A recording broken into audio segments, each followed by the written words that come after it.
ए बगड़ा सुन। हाँ भैया। हम आगे आगे पानी मारता नहीं, अते पीछे पीछे झाड़ू मरिए, एकदम दबा के मरिए, चकाचक। चला।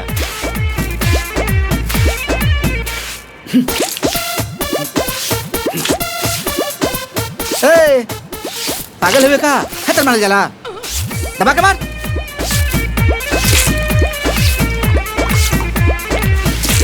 क्या बात है, बड़ा दुआर उआर चमकावा तड़ा। प्रणाम चाचा। अरे आयुष्मान बाबा बेटा। वो कहा कि छोट भाई के बर देखवा लोग के आवन जावन लगा रहता, कब होने से कब होने से, कब कहने से क्या जाता पता नहीं है।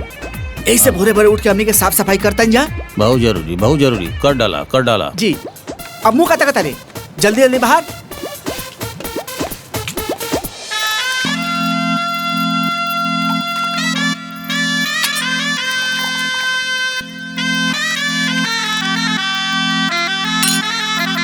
तरी फटाफट हमार पियर का कुर्ता सिल्क वाला निकाल दिया था और ललका पट वाला धोतिया। बाकी बाबूजी काल वाला कुर्ता तो रहुआ खाली एक घंटा खातिर नु पहने रहनी। अरे पगली, हम बेटा वाला नहीं है, वो सरकारी बैंक में काम करे वाला बेटा का बाप, तनी झाड़ झुर के रह के न चाहिए। ए सुनो तारू। हाँ कपड़वा ना निकल होगा हो। बस निकाला तनी जी।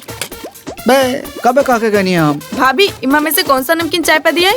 अरे बाबूनी, हाँ जो पहले पैकेट खुलल बा ऊ खत्म होई तब ना ई खुलाई। हाँ अरे दुल्हन, हाँ इलायची वाला चाय पत्ती कहाँ भाव?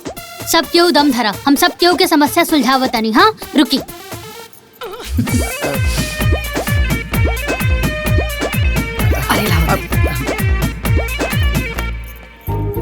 इली ई बैग में राउर धोती बा, राउर कुर्ता बा, सब कुछ बा। और अम्मा जी ई बा राउर इलायची वाला चाय पत्ती, और ई रहल नमकीन। ई खुलल बा, पहले ई खत्म होई तब दूसर खुलाई जाई। सुनो सुनो। हाँ तारा माई के फोन आइल बा। माई के फोन? हाँ माई प्रणाम माई। खुश रहा बिटिया, कहाँ बाड़ू बबनी, आजकल तार फोनवे नहीं खेलागा। अरे का बताई माई, जब से देवर जी के सरकारी नौकरी लागल बा ना, तब से छाल छील के रख देले बा। इतना बरतुआर लोग आवता कि दिन भर चाय नाश्ता बनावे में गुजर जाला।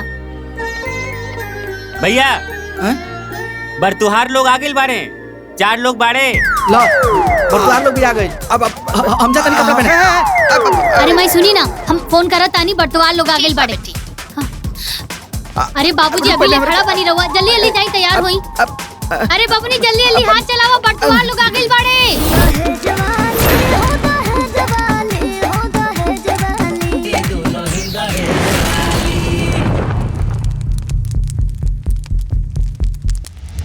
बूझली लाल बाबूजी, 36 गुणगणना बनाता और सबसे बड़ी खुशी की बात तो ई है, केहू के 22 गुण बनेला, केहू के 26 गुण बनेला, और रहुआ के तो 36 गुण बनाता।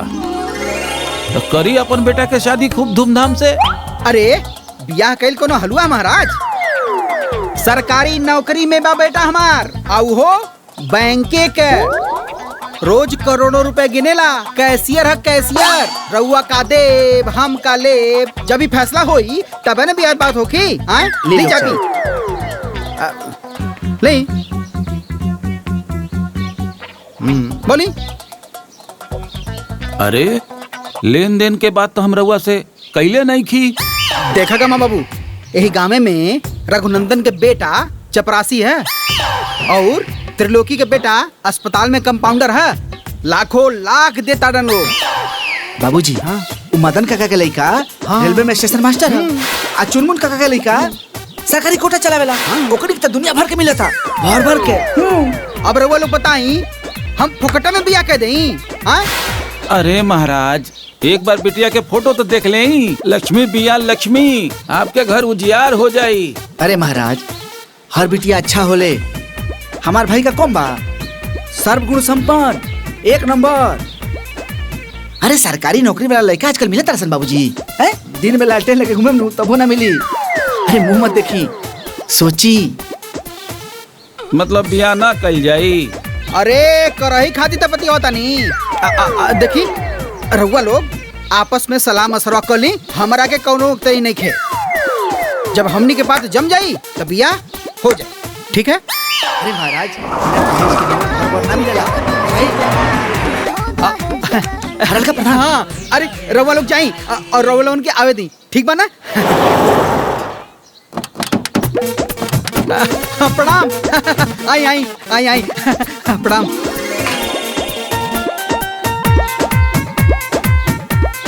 अरे प्रणाम। आई आई। अरे शीतल सुना तारू, जल्दी से चाय नमकीन तैयार कर दो, दूसरा लोग आइल बा। सुना तारू, हरलका प्रधान जी दूसर बार देखवा लेके आइल बड़े। हम पहले ही देख ले रानी जी, है? यही से चाय तैयार बा। तारा मालूम बा, मारुति कार से आइल बा लोग, पैसा वाला पार्टी बुझाता। सुनी जी, केहू के आगे ना इतना झुकला के कोनो जरूरत नहीं है। हमार देवर जी इतना लायक बाड़े त लोग तो अइबे जेबे करी ना, आ दुआरी पे भीड़ त लगबे करी। सही कहता रे तू। एगो बात कही, तू हऊ अनपढ़ लेकिन एकदम बात कर लो पढ़ल लिखल नहीं। का भैया, जब देखा हमेशा भाभी के अनपढ़ गंवार कहेला। अरे बबुनी, अब अनपढ़ बानी तो बानी। तोहारी ये बात हमरा बड़ा अच्छा लग रहा। अब चाय दे जल्दी। अच्छा सुनी जी, ये चाय नाश्ता ना जल्दी से बाहर लेके जाए, दुआरी पे हित नाथ के आदर कइल जाला। ठीक कहता रे तू। ली जल्दी से लेके जाए।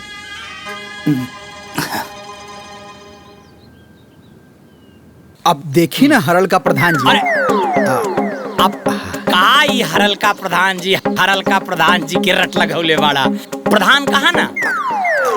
हाँ वह प्रधान जी, हमके आवे जावे वाला लोग के स्वागत करे के बा। बाकिर बियाहवा त सोच समझ के ना फाइनल करे के बा।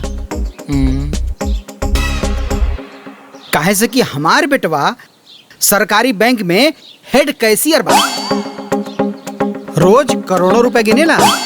सिर्फ गिनते है ना। अरे लाल बाबू साहब, हम ही कहत रहले बियाहे से पहले दाएं बाएं आगे पीछे सब देखेला। तनी चली ना, कुछ रउआ से बात करेगा बा। आई। अच्छा रउआ लोग आए, चाय हाँ, पी। आप लोग पी। आई।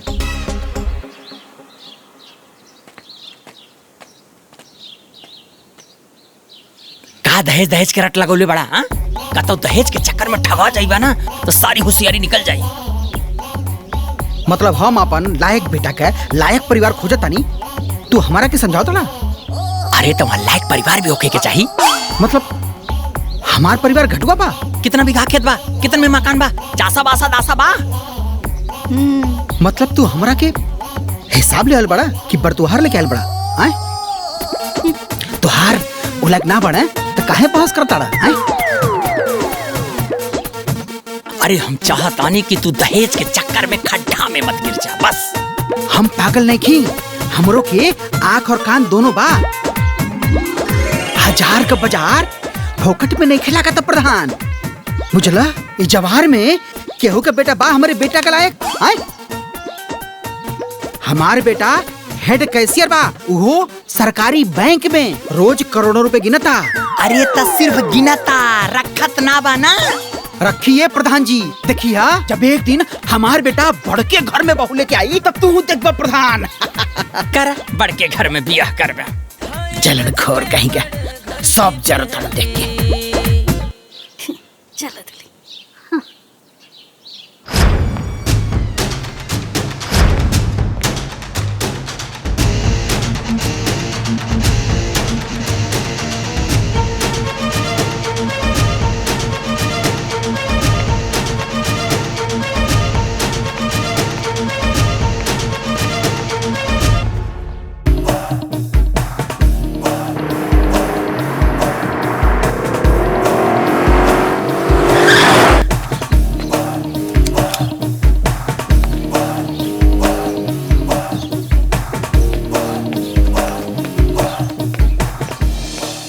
ए माई, बड़ा कंजूसर लहसन, पैसे न देत लहसन। हाँ चकना। ए माई, इली सामान। ए काजल, हाँ जाके भैया खातिर चाय पानी लेके आओ तो। सुन, खाली पनी मत लइए, मिठाई उठाई खा के बाबू पानी पिए। ठीक बा बाबूजी। राहुल। हाँ भैया। काजल के एडमिशन वाला कोचिंग में बात कैला है? अरे एकरा में बात का करे के बा, पैसा दे के एडमिशन करा दिया जाए। जाना तारा भैया, आज दूगो पार्टी आए रहल। एगो पार्टी मोटरसाइकिल से और दूसर मारुति कार से। एगो पार्टी तो हरलका प्रधान जी लेके आए रहे। हाँ। अरे पगला प्रधान के बात मत कर, हरलका प्रधान के बाबूजी से बगजा कर ले सर। वही कहे ना, सरवा हमारा के चिंदी चोर समझत रहे। अरे हमार बेटा ओले कैले बानू ताव ना बानब का आए कहीं भी हरू गरू के यहाँ अपने बेटा का बिया थोड़ी ना दे। दमदार पार्टी चाहिए, दमदार। अरे बाबूजी ये सब का तमाशा लगौले बाड़ा। वैसे भी बियाह हमेशा अपन बराबरी वाला में कइल जाला। एकदम बोके हुआ। जब तू वो लायक बाड़ा तब न द्वार पर दौड़ा चलो अगुआ लोग। हैं, हमने के बुला देते हैं बाबूजी। अरे जौन लड़का लायक ना होले उ तो इतना रंग दिखावेले। आ हमार देवर जी लायक बाड़े ता हमनी के काहे ना रंग दिखाई। हाँ भला बताओ, सब केहू अपना बेटा बेटी के बियाह खातिर बड़का बड़का घर खोजेला, तो हमनी के भिखारी खोजी सन। तू लोग तो एकदम फुल प्लान करके बैठल हुआ है बेटा। प्लान ना है, ये हमार किस्मत बा, ये हमारे परिवार के किस्मत बा। तब ना तू औलाद कैले बाड़ा, तब न लुआ के डुमलिया खाता। अरे इतना अकतैला के कौनो जरूरत नहीं के। हमार देवर जी के बियाह एकदम छाट के बियाह होई।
संभारे रहा तू लोग अपना जीत ले।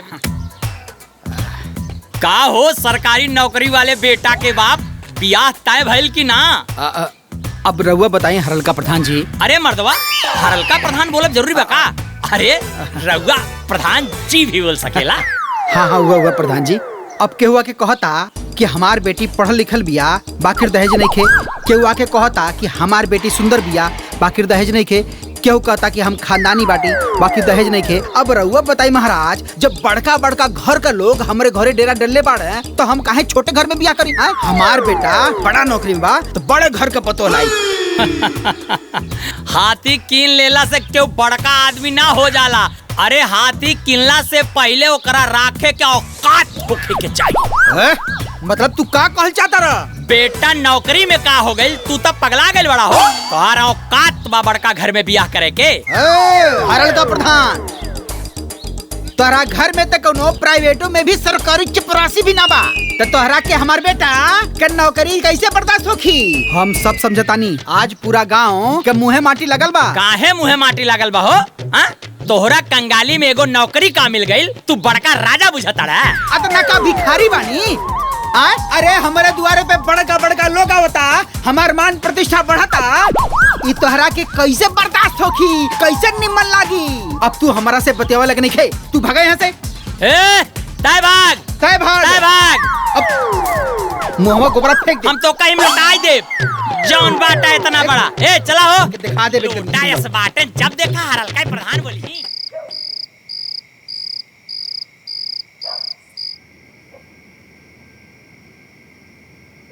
सरवाई गांव वाला हमने के इज्जत बढ़ता तो देख के जरता रहे सन। का भइल जी? अरे हऊ हरल का प्रधानवा कहता कि हाथी रखे के औकात चाहिए। अरे ससुरा, हमार बेटा जवार में नाम चमकोले बा, तो राखी काहे अनार होता? अरे बाबूजी, तो ओकरा पास ये सब बतियावे कहे जाता रहा तू? अरे हम बतियावे ना के लनी है, वो तो हम गोबर फेंके के लनी है, तो मिल गई।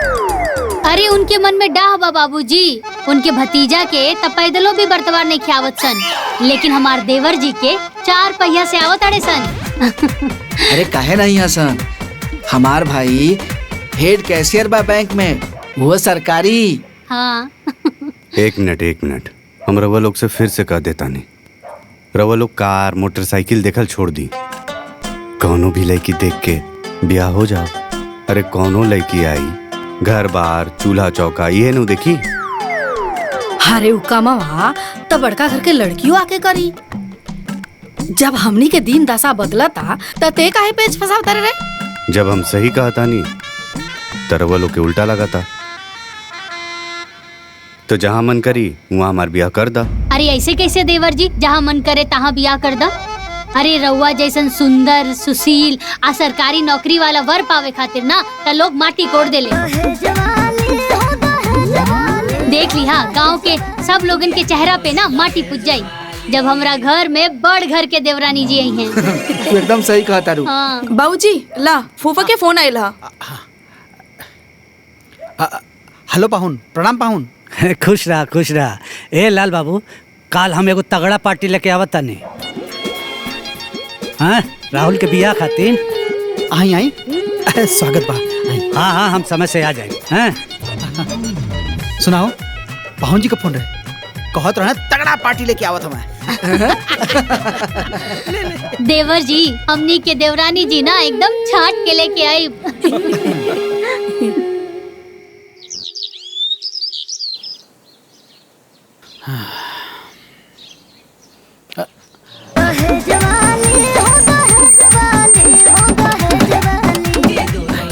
प्रणाम।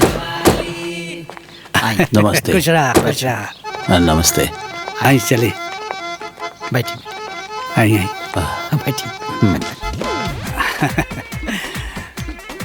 यहाँ कहीं चंदन बाबू PWD में इंजीनियर हैं। और चंदन बाबू यहाँ कहीं लाल बाबू लड़का का बाप। चाय ली चाय। हाँ ले। ए अम्मा जी, दुल्हनिया के पापा तो इंजीनियर हवन। अरे इंजीनियर की बेटी हिया। ये दुल्हन और तो हरल का प्रधानवा के मुंह में ना कोरिका पुता चाहिए। देखी, हमरा एक्के गो बेटी बिया, बहुत दुलार से पालन पोषण कैले बानी। अब हमरा के ओकर बियाह करे के बा। हम अपना तरफ से कोनो कसर न छोड़ब। अगर रउआ के तरफ से कोनो मांग होई तो बोली। बोला लाल बाबू, दिल खोल के बोला। तोरे बेटा के बियाह बहुत बड़ घर में करवावत बानी। अब हम का बोली आए, रउआ इतना बड़ इंजीनियर बानी, इतना धनवान आदमी बानी, अब रउआ शौक भी रखे हैं, तो अब हम का बोली, रउआ बोल दी। लड़का तो हारा, तू बोलबा कि दूसर के हो। एक मिनट। देखी, हमरा के ज्यादा लाग लपेट करे ना आवेला। रउआ एगो बात बताई, रउआ के गांव में सबसे ज्यादा दहेज कितना मिलल बा?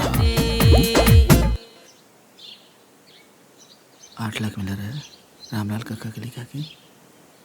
वो हमारे गांव में एक जने हम रामलाल, उनके 8 लाख रुपए मिल रहा है। तो हम रउआ के 11 लाख दे।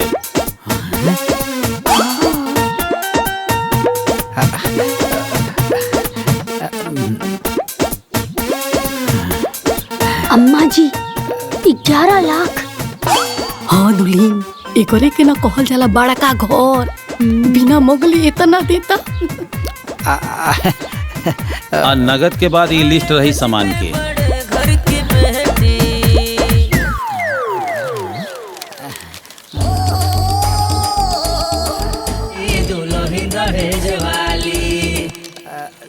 लिस्ट तो बड़ा निम्न बा। आप देखी सब तो ठीक बा, अब अमाउंट तो सब ठीक बा। ये जब कार बा ना, अब हमनी के कार का कौन जरूरत बा।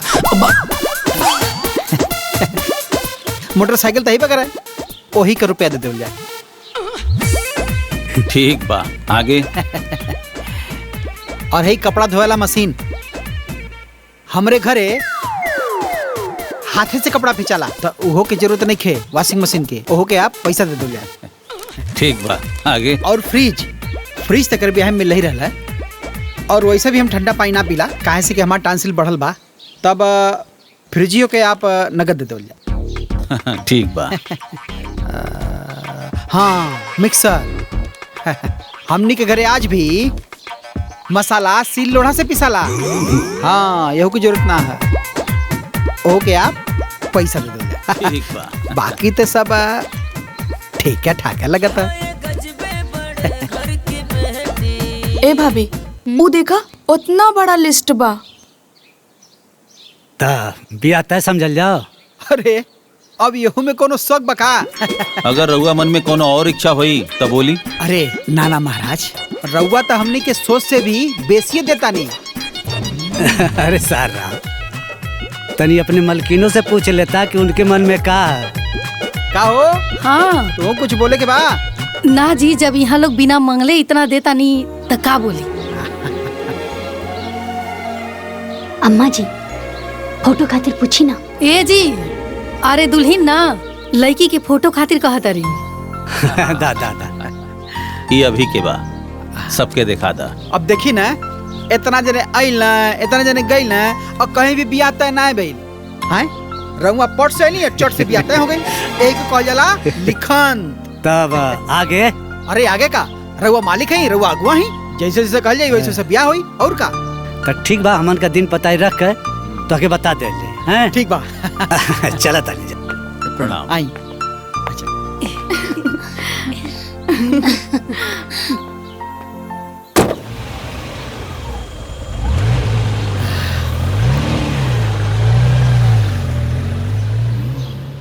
ए बबनी, ये देखा, इनमें किस्म किस्म के फोटो बा हमारे होखे वाला देवरानी जी के। देखा देखा देखा, बड़ी खूबसूरत भी है।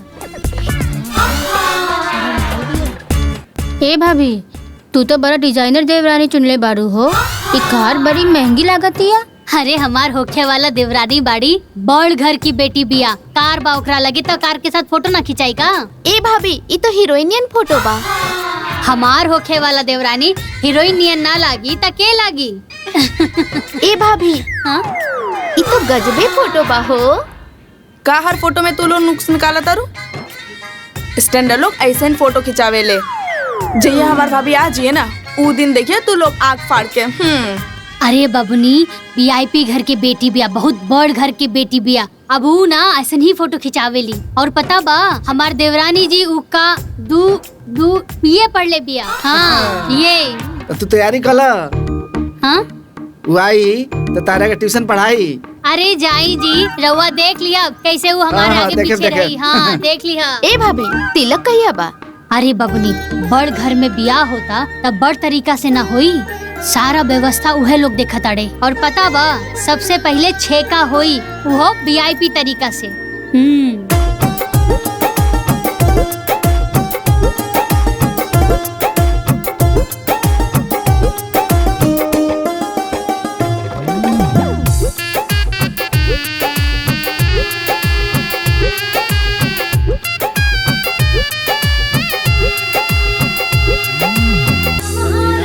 जो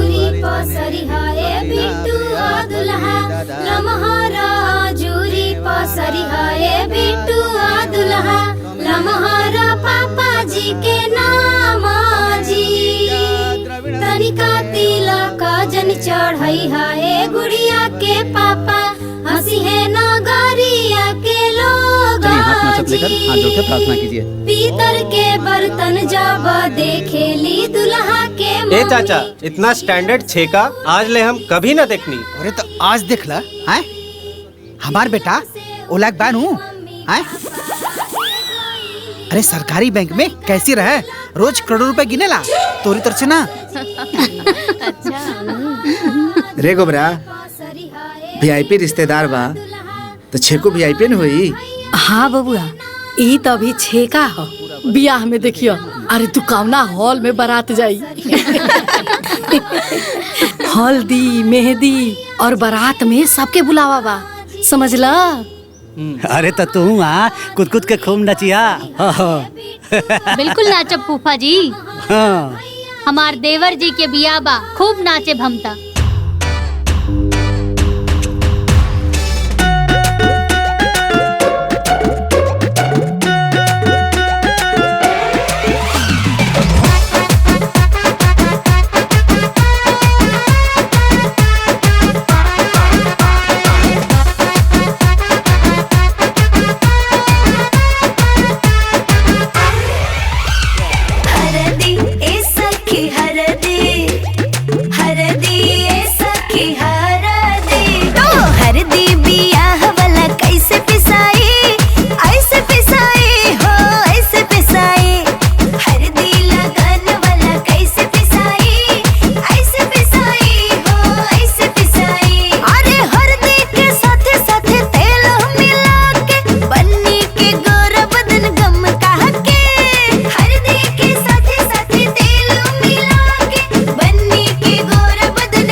अरे चाची ई कौन स्टाइल है हो?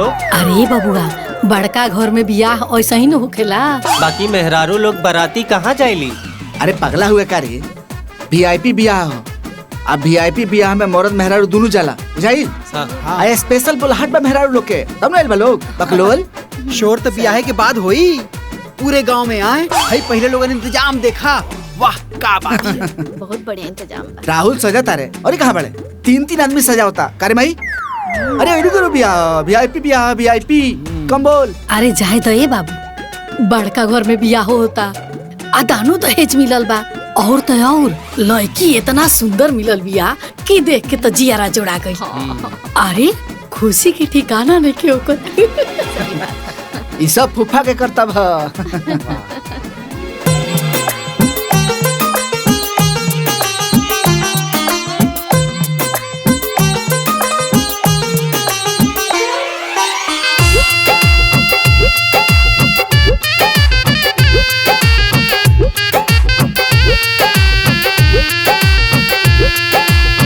धीरे धीरे चलेली बाबा के दुलारी, धीरे धीरे चलेली बाबा के दुलारी। बर देखी मनावा मोहाला जी, बर देखी मनावा मोहाला जी। आज होता बरमाला जी, आज होता बरमाला जी। नैन मिले जब नैना से, चैन उड़े तब नैना से।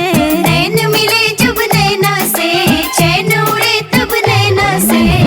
मन मन जोड़ी मुस्काला जी, आज होता बरमाला जी, आज होता बरमाला जी।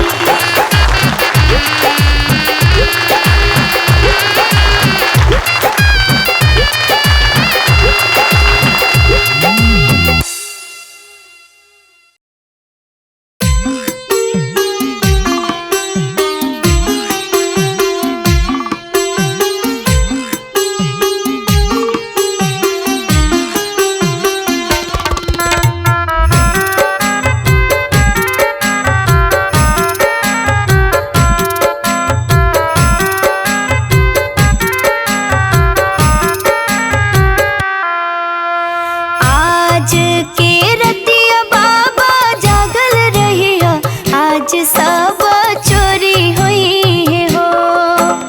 आज के रतिया बाबा जागल रहिया, आज सब चोरी हुई हो। सबरे संपत्तिया बाबा बाचल रही है, गौरा बेटी चोरी हुई हो। सबरी संपत्तियां बाबा बाचल रही है, गौरा बेटी चोरी हुई हो। दुआरा पर रखब चौकी धरवाए बेटी, अंगना सिपाही रखब हो। दुआरा पर रखब चौकी धरवाए बेटी, अंगना सिपाही रखब हो। घरवा में हम बेटी पहरा देहब, कहीं बेटी चोरी हुई हो। कहीं बेटी चोरी हुई हो, कहीं बेटी चोरी हुई हो।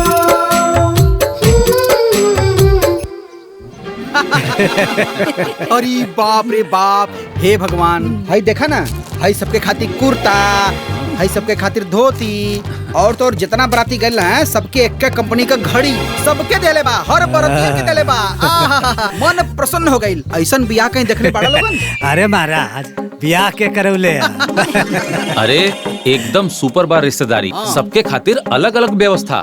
सही बात बा। अरे मामा एक नंबर के संध्यान मिलल बा बाबूजी के। सही काला बेटा, एकदम स्पेशल।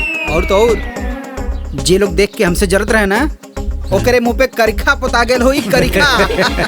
तनी सुना, 4 ठो मिठाई ना भेजवा दिया ओकरी के हम। जब मिठाई का स्वाद चखी ना, ओके अंदाजा हो जाए कि कैसन घर में बियाह भइला। अरे बेटा, अगर इतना अकल हो तब प्रधानी न जीत जात। सही कहते, सही कहानी। मालूम है पापा जी, माई खूब उर्दू कैलस एकदम गर्दा।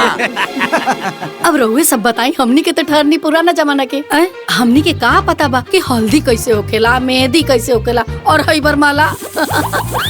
अरे बड़का बड़का में होइबे करेला। ए राहुल कमाई, तू बड़े घर के बेटी का सास बनिए गई लो। आ तू ससुर महाराज। ए काजल। हाँ बुआ। तनी एक गिलास पानी लेके आवा, बड़ा जोर से प्यास लगल बा। ठीक बा, लेके आवा तानी।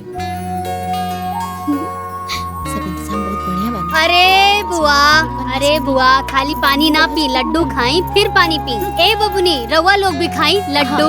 अरे देवर जी के ससुरारी से आइल बाली। हाँ, 2-4 गो लड्डू खा के तू पानी पी लो।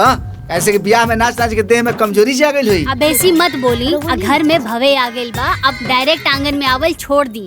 ए फुआ देखे तारे, छोट भाई के ब्याह का भइल, हमरे घर में हमरा पर नो एंट्री के बोर्ड लग गई। नींबू पानी पुराना रीति रिवाज। अब खड़ा का बानी, जाई ना दुआरी पे। अरे जाता नहीं तो नहीं कर लोगन। अब जाए तो दुल्हन तोहू के आराम मिल गई। हाँ मामी, 2.5 साल से नैहर ना गइल रहनी, अब छोटको आ गइल बा तो 10 दिन खातिर नैहर होके आई। ए भाभी, कन्या के मुंह ना दिखाईबू। अरे बबनी बदकही में तो हम भुलैया गई नी। अभी हम तैयार करके लेके आवत आनी, तब तक लड्डू खाई रहा लोग। अरे बबनी खा लाना जल्दी से। अरे वो खाई ना दीदी। छुटको। अरे देवर जी, वो का करत आनी? अरे जाई दुआरी पे। काहे भाभी? दुआरी पे हित पाहुन बैठल बा, का कही लोग, जाई। हाँ ठीक है।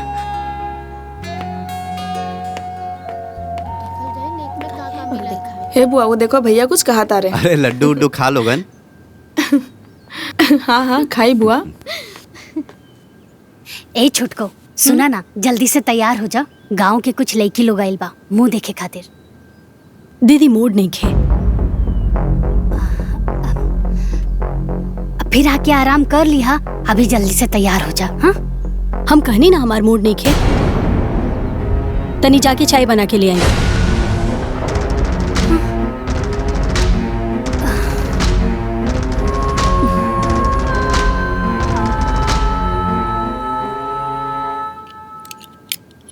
ये का करतनी जी? ये जौन दहेज के नौका सामान मिलल है ना, कुल बड़के कमरा में बंद। अरे रंग रंग के किस्म किस्म के सामान मिलल बा, तो सब कमरवा में रख दे, तब घरवा भर न जाई। पगला गेल बाड़ू का? ई कुल सामाना जौन है पुरन के घरों में रख देई, खराब ना हो जाई। अरे जब हम नया घर बनवाई तई कुल सामान वो घर में रखा, ठीक बा ना? काहे से कि हमार बेटा सरकारी बैंक में बा, वो कैशियर रोज करोड़ों रुपए गिनता है, तो ऐसे ऐसे ना रखाई। बड़ा सा महल बनी, वही महल में कुल सामान रख जाए। ये पूरा गांव देखी और तो और हरलका प्रधानो भी देखी। बुझलू? हैला चाबी रखा संभार के, ठीक है ना? ठीक बा। का करी अम्मा जी? ही आई ना। हाँ दुल्हन, अरे जल्दी आई। का भइल हो? काहे परेशान बड़ो? अम्मा जी, हम छुटको के कहनिया कि तैयार हो जाओ, मुंह दिखाई करे के बा। हमरा की झट से जवाब दे देलस, हमरा की तो काठे मार देलस। का कहलसी हो? कहतिया हमार मूडे नहीं खे। का? ओकर तबीयत ठीक बानू? अरे बैठ के मोबाइल देखत है। अब का होई अम्मा जी? गांव की लड़की लोगन के सामने तब बेइज्जती हो जाई। दीदी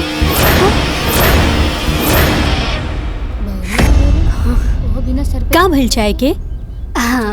हम कब से वेट करत आनी, थोड़ा जल्दी बना के दे दी। हाँ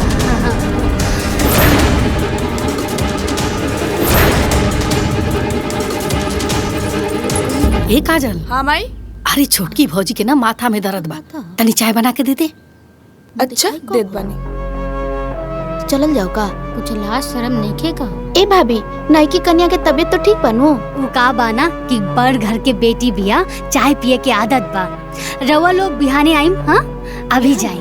ठीक। हाँ हाँ ठीक बा, चलो बिहाने जरूर रही लोग। हाँ चलिए बुआ। चलो ए बहन। आपकी चाही जैसे जीत ले दी हरलका प्रधान के बदनामी हटाई दे। अरे कहाँ गई रहलू बच्ची लोग? दुल्हनिया देखे गल रहनी हरल का प्रधान चचा। अरे प्रधान चचा भी कह सकेलू, अब हरलका प्रधान बोलब जरूरी बा का? अच्छा वो है कन्या देख के आवता नहीं। अच्छा त का सही उ दोनों बड़का घर के हई? तबे तो वो बड़की पतोहिया से चाय मांगतिया, वो भी अंगना में खड़ा होके। अच्छा और काका भाईले? अरे चाचा कन्या अंगना में खड़ा होके कहतिया हम कब से वेट करत तनी, चाय अभी लेना आइल। अच्छा हाँ चाचा सभी लोग लजा गए। चल रे नया जमाना के नयका पतोहिया। हम कहनी है कि दहेज के चक्कर में ठगा जाइबा सरऊ, लेकिन ना हमसे अंग्रेजी बतियावत रहे। कंजूस मक्खी चूस। बेटा के बियाह में तक दीवाल में रंग लगा न पहले, आज तक पपड़ी छोड़ता है? बेटा नौकरी का पागल सकरी तो फूल के हनुमान जी हो गईलन, अपने औकात से बाहर चल गईलन। हाथी सब केहू कीन सकेला लेकिन ओकरा राख ना सकेला। भोगा सारे अबे और भोगबा जब आइबा हरल का प्रधान जी तब तो का हम बताई। चलो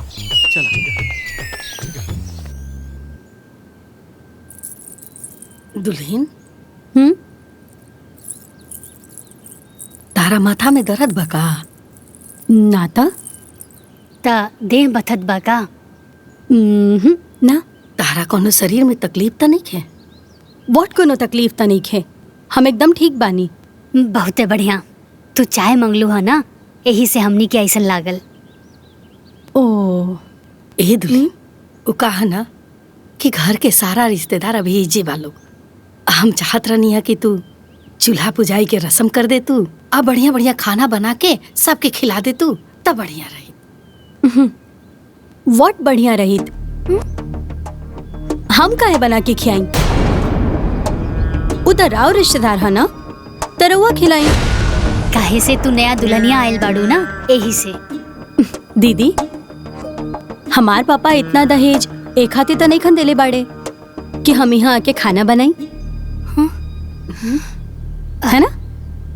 ताका जे दहेज लेके आवेला वो काम ना करेला का? दीदी रउआ कितना दहेज लेके आयल बानी वो सब हमके पता बा।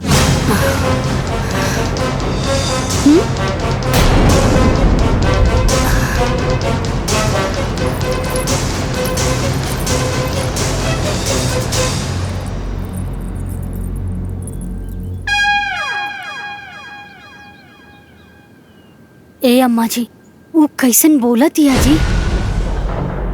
अरे उता ठीक बा, अब ई सोचा कि इज्जत रही कैसे। माई फूफा के बुला के पूछल जाए ऐसे घर में कैसे ब्याह करा देनी? अगली पसंद तो हमनियों का न कले बानी सन। अम्मा जी अगर घर के इज्जत बचावे के बा ता लोग से झूठ तो बोले की पड़ी ना। ए दीदी कन्या के चूल्हा पूजन करवा देती तो हमनियों के अपना घरे दुआरे चल जाइब जा। अब कितना दिन चूल्हा पुजाई के इंतजार करबू? काहे दीदी? का है ना मामी जी, सब घर के अलग अलग नियम होला। छुटकी के घर वाले कहवले बा कि 1.25 महीना ले छुटकी चूल्हा ना पूछे। काहे? अब सबके ना सहाला ना। ना ओसे का भइल? अब ई सब खातिर केहू के घर के नियम तोड़ल ठीक नहीं खेलो। 1.25 महीना बादे चूल्हा पूजी। हमनी के तो आना जाना लागल रही दीदी, अब कब ओकरा हाथ से बनवा के खा ले हल जाई। हाँ मामी 1.25 महीना के तो बातें बा, सब केहू के बुलाई आ रउआ के भी आई के बा। ठीक बा। अच्छा चलिए चलो।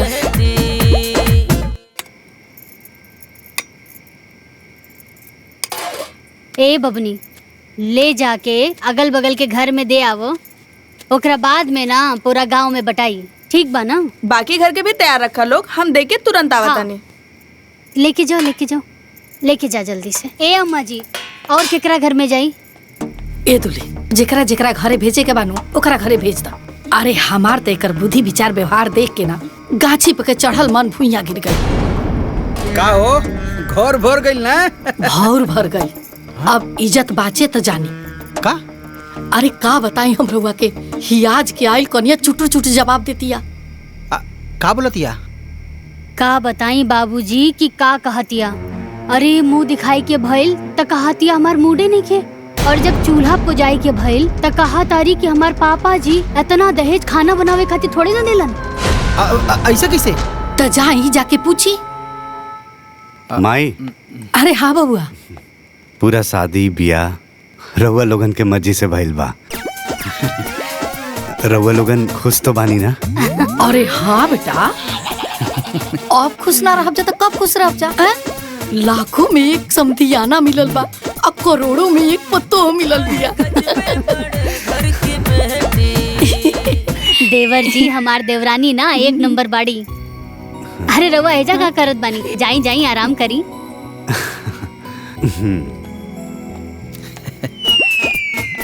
अब भगवाने जानस का होई दादा। अरे कुछ ना होई, अभी नया नया बिया, सिस्टम समझ में आई, सब ठीक हो जाई। ठीक है ना? हाँ? ए अम्मा जी ठीक हो जाई ना? भगवान जानस सुधरी की ना।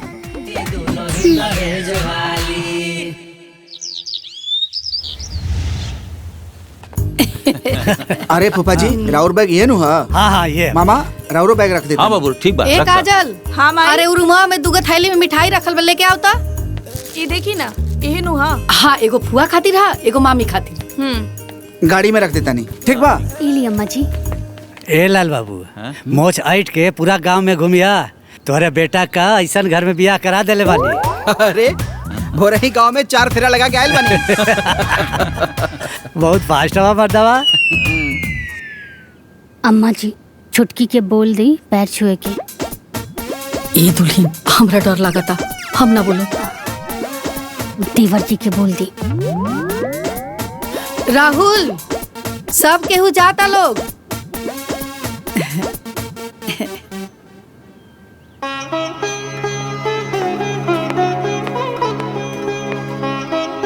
खुश रह। हाँ खुश रहा खुश रहा। खुश रह बेटे, खुश रहा खुश रहा। खुश रहा। संस्कार इतना सुंदर बा तो गुण कितना होई। बड़ा नीक बहू मिलल बिया। खुश रहा। अच्छा हम जाता नहीं। हाँ ए बाबू कहाँ जाता नहीं? बैंक जाए के बा, छुट्टी नहीं खेनू। ए बाबू तनी छुट्टी मिले तो हमरो के यहाँ आके घूम जा। हाँ मामा जी जरूर। अच्छा अभी हमरा के देर होता, हम जाता नहीं। हाँ ठीक। हमनियों के बहुत लेट हो जाए, अन्हार होता। चला हाँ, जाओ ठीक जल्दी। बा, चला तनी। ठीक। हाय लाल लोग हो, चल जल्दी चला। चला लोग जल्दी चला। आवा।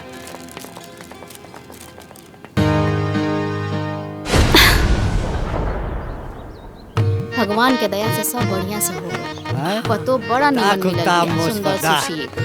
ठीक बा दीदी। चला तनी। बेटा सब रखा गेल कुल?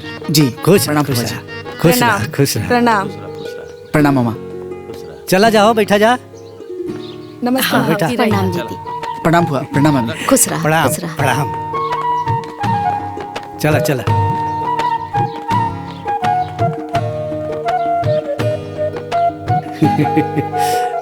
ठीक बा फूफा जी, पहुँच के फोन करे।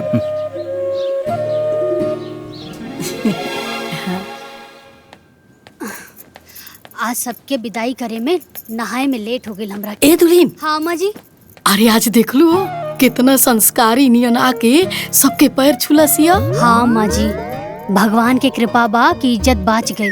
भगवान करस ऐसे ही ओकर अकिल बुद्धि बनल रहे। देख लू हाँ आज भोरे भोरे कैसे नहा धोले लसिया। अरे 2 दिन से ओकर हाव भाव देख के तो मन में बड़ा सदमा लाग रहल है, लेकिन आज ओकर भाव स्वभाव देख के मन के बहुते शांति मिलल है। हाँ। जा जा जाके नहा लो। हाँ अम्मा जी, हम नहा के आवत है।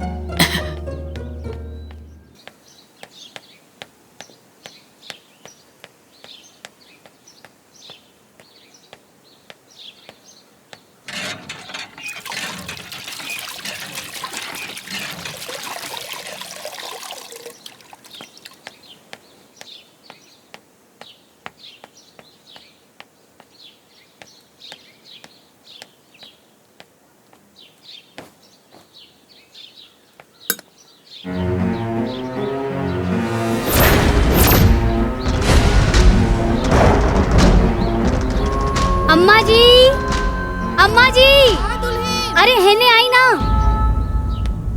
का भइल हो? हाई देखी। अरे पसारे भुला गई होई।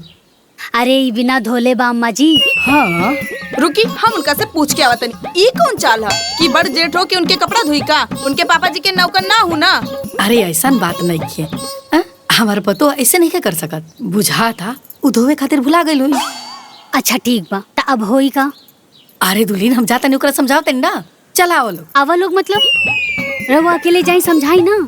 दुल्हीन तू हमारे साथे चलबू तो तनी हमरे हिम्मत बना रही ना। पक्का बा कि धोए भुला गई होई। बात तो ऐसे करता नहीं जैसे बड़का सियार आ गई हो घरवा में। चलिए। हाँ चला।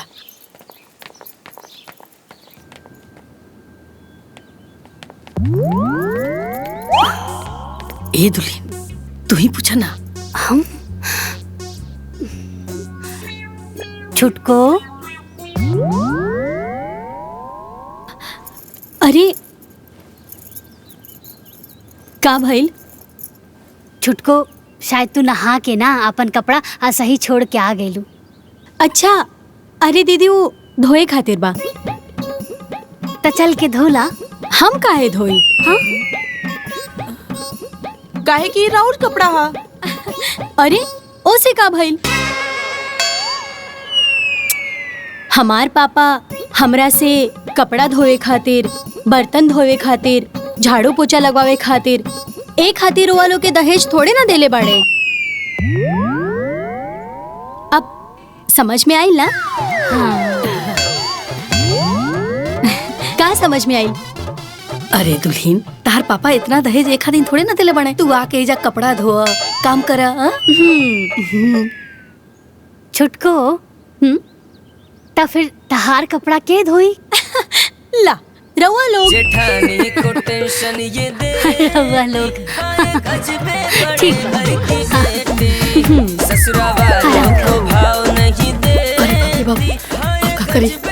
ए दुल्हीन बुझा था कि एकरा माथा पर भूतवा चढ़ गई। दादा देख लू सुटुर सुटुर जवाब देतिया। आज भैया के आवेदा इनके नाटक सब बताई हम। चुप कर, मारा बैसन थप्पड़ ना मुंहे लाल हो जाई। ई जोन करत आरी ओकरा के बतावल ना जाई। ए बबनी अगर हमनी के बताइब सन ना तो हमनी के 4 गो सुनब भी सन। वो तो कहता रहलन है कि अपनी बराबरी के परिवार में रिश्ता करे के, लेकिन हमनी के ना भूत चढ़ल रहे बड़का घर में रिश्ता करावे के। सही कहता रुए दुल्हीन। अरे हमनी के अपने जाल में अपने फंस गए बन जा। तो इनके कपड़वा के धोई? ए बेटा उ तोर बड़ भौजाई ही है ना, तू ही धो दे। हम ना धोए। जय दलो हम ही धो दे। अम्मा जी रिश्ता तय करावे में हम तो रहनी ना, रउआ रहे दी हम धो देतानी।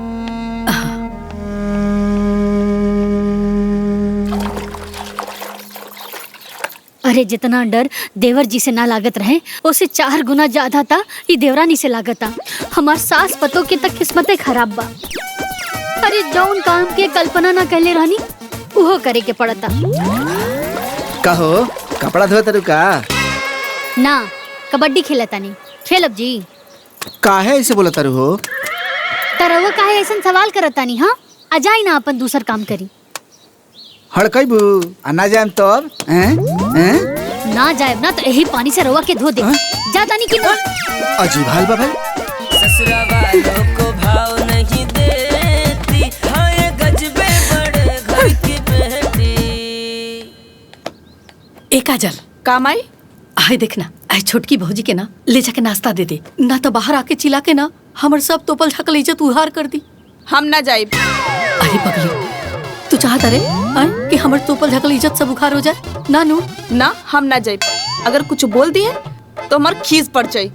ए बेटा हम तोर माई नु हई, माई के बात ना मनबे।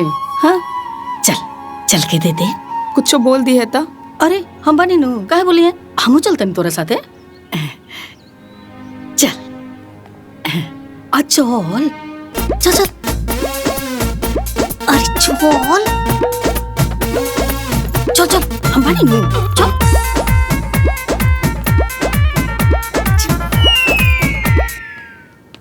भाभी नाश्ता। नाश्ता में का बनल बा? पूरी सब्जी। छी पूरी सब्जी मॉर्निंग में के खाएला?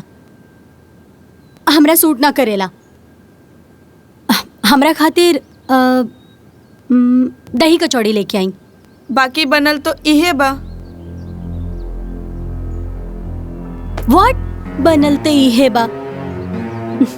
हम कोनो जानवर तो नहीं खी कि हमरा के जॉन ऑफर होके हम उहे खाए है ना। हम का करी भाभी? व्हाट? तो हम का करी भाभी? जाई जाकर बना के लेके आई दही कचौड़ी, सिंपल।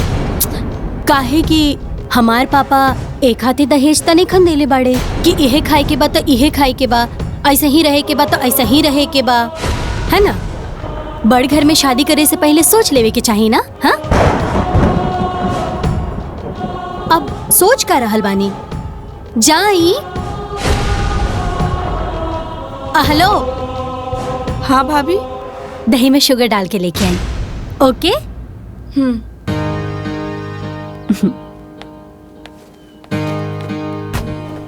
इहे से हम ना जात रहे नेहा। ते सुन ली है ना कैसे बड़बड़ बड़बड़ करत आरी। खाए चाहे भाड़ में जाए। जाए ता बेटा, जाए ता।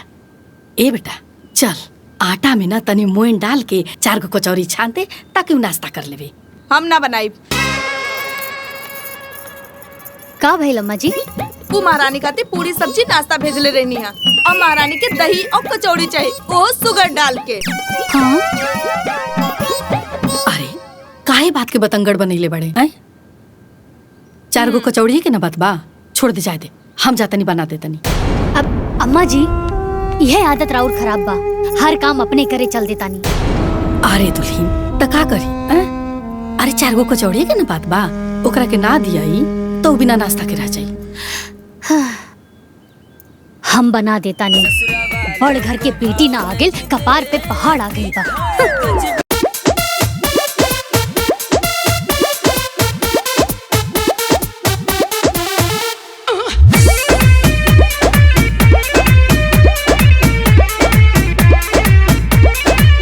लेके आइली दहेज साथे पलंग कुर्सी मेज नई हर से। लेके आइली दहेज साथे पलंग कुर्सी मेज नई हर से।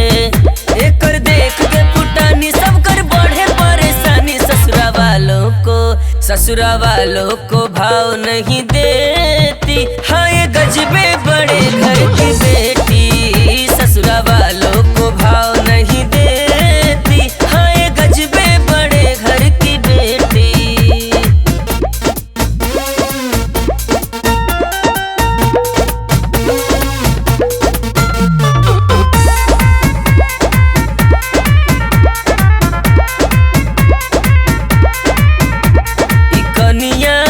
घर भर के नाक में दम करे हो।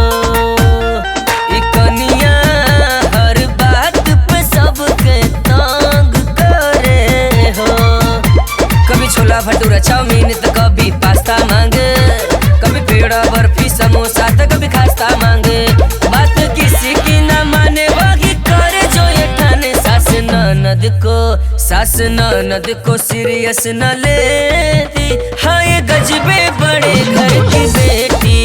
ससुरा वालों को भाव नहीं देती। हाँ ये गजबे बड़े घर की बेटी।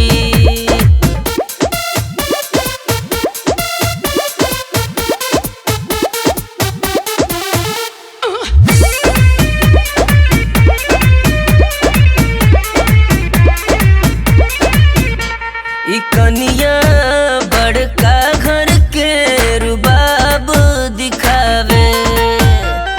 कनिया दहेज के हिसाब बैठावे। बोलो कभी जूस मांगे कभी लस्सी तो कभी मांगे पिज्जा। करे अलग अलग फरमाइश सबका हुआ नतीजा। चाहे बड़ा हो या छोटा असर कुछ भी न होता। जेठानी को टेंशन ये देती। हाँ ये गजबे बड़े घर की बेटी। ससुरा वालों को भाव नहीं देती। हाँ ये गजबे बड़े घर की बेटी। बाप रे बाप, खतरनाक है ये तो।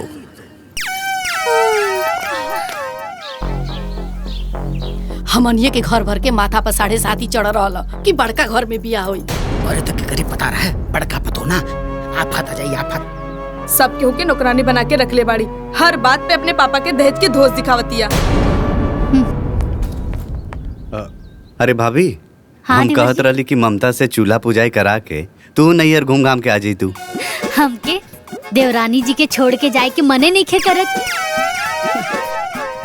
अच्छा, अरे वो कहा है कि वो दिन भर मोबाइल चलावत रहली है, तो तू लोग ओकरा से कुछ काम करावा लो ताकि मिक्सअप हो सके। वो तो बेचारी कहत रहलिया कि ए दीदी का काम करे के बा, लेकिन हमनी के मना कर देनी हसन। हाँ बेटा, अरे आखिर तो जीवन भर काम कर रही के बा, आए थोड़ा आराम कर लेवे दे। ठीक बा, ते सास उपतो जैसन तोर मर्जी। अच्छा भाभी, बाजार से कुछ लावे के बा? अब नया नया कन्या आयल बा घर में, ओकरा पसंद के चाय बिस्किट नमकीन मिठाई जौन सही लगे लेते आइहा। ठीक बा। बाबूजी, राउर दवाई बा ना? हाँ बेटा, हाँ। ए राहुल, चौका पर कपड़ा प्रेस करके दिले बनी, अइहा तो लेते अइहा। ठीक बा भैया। भैया लौंग लता मिठाई लेते आइया। लौंग लता ठीक ले आई। कपड़वा याद से ले ले अइहा।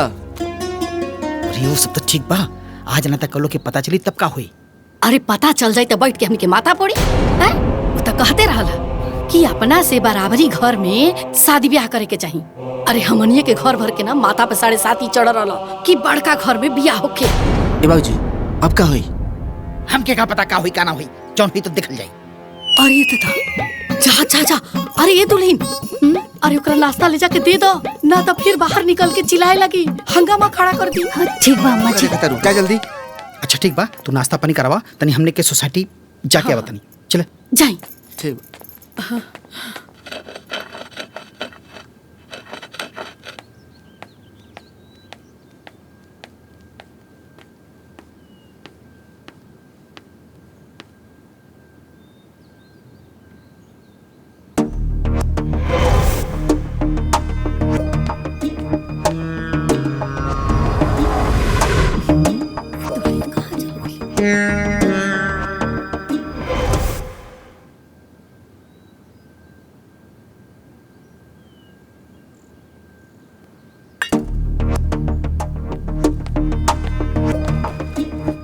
अरे ये काजल, हाँ माई, छोटकी भाभी के दिखले है कहाँ बाड़ी? हमके का पता कहाँ बाड़ी? हमेशा उल्टे बोलत रहले। ए बड़को, छोटकी के देखलू ह? ना अम्मा जी। ए चाची, छोटकी भौजी ऊपर नाचत तारी। का? हाँ। ए बड़को, अरे का करे लागल को? में घंटी हिलावे पड़े।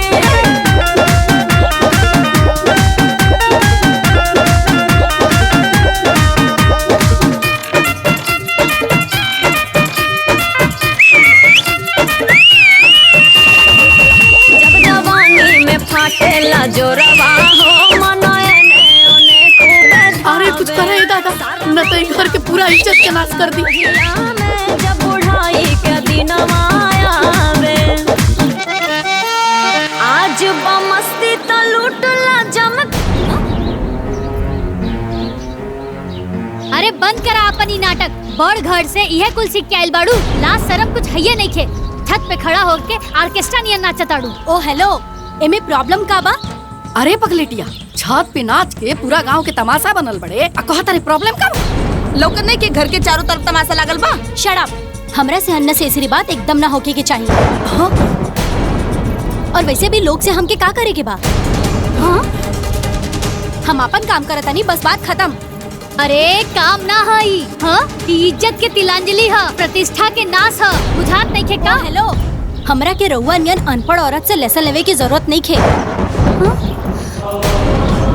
और वैसे भी हमार पापा एक हाथी दहेज नहीं खंदेले बाड़े कि तो लोग जैसन आलतू फालतू लोग के बात सुने। फालतू में आके दिमाग खराब कर देली, रील के सत्यानाश हो गई। अब हटी।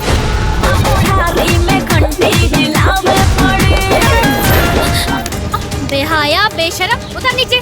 चल उतर नीचे, उतर नीचे, उतर नीचे, चल उतर नीचे, उतर नीचे। ढेर दिमाग खराब हो गइल भाई। तू लोग का तमाशा देखा तारा? भागा यहाँ से, यहाँ तमाशा लगल बा। भागा यहाँ से, भागा। चलो भौजाई के संभाला, हमनी के कहा तमाशा देखत नहीं जाए। हमरा ना पता रहे कि हमार पापा ऐसन जाहिल गवार अनपढ़ के बीच हमके भेज दी हैं। अच्छा हाँ, सरे आम छत पे नाचे वाली हमनी के जाहिल और अनपढ़ कहतिया। सुना, बहुत हो गल तोहार ड्रामा, अब शांत रहा न त दिखा देब कि जिठान का होली। ओ हेलो, हम कोनो एरू गैरू नत्थु खैरू औरत नहीं की जकरा के तू लोग आपन उंगली पे नचैबा। अरे हो गई ला दुल्हन, बस करा लो। ए दुल्हन मत लड़ा लो, चुप रहा लो। अरे इतना दिन से बर्दाश्त करतानी ना अम्मा जी, लेकिन अभी कपार पे चढ़ के नची है तो कैसे बर्दाश्त हुई? व्हाट, कपार पे चढ़ के नाची तो कैसे बर्दाश्त हुई? हाँ, हमार मन हम जहाँ चाहे वहाँ नाचे। जी तहार घर ना हा कि तू आपन मन मर्जी चलेबू। अरे चुप कर रे, तेहू बोले लगलीस। अरे गांव के लोग सुनिए तो का कहिए। अरे ये बात के लाज कई बड़ी घर की बेटी के होके के चाहिए ना अम्मा जी। एक्सक्यूज मी, हमार घर के बराबरी करे के तू लोगन के कैपेसिटी भी नहीं खे।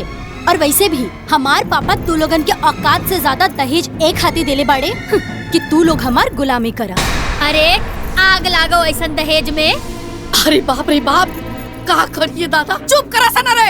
अरे ये दहेज वाली के चुकराई ना अम्मा जी, और इनकर मुंह बा हमनी से गुलामी करावे के। व्हाट, मुंह बा गुलामी करावे के?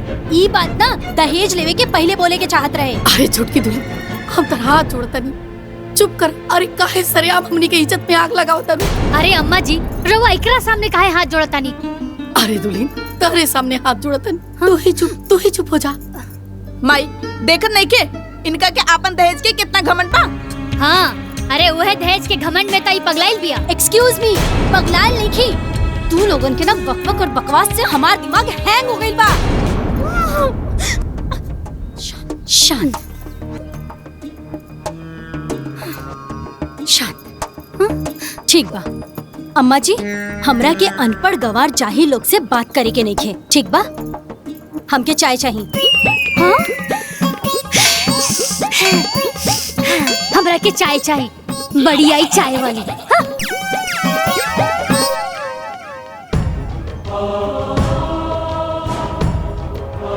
हे भगवान,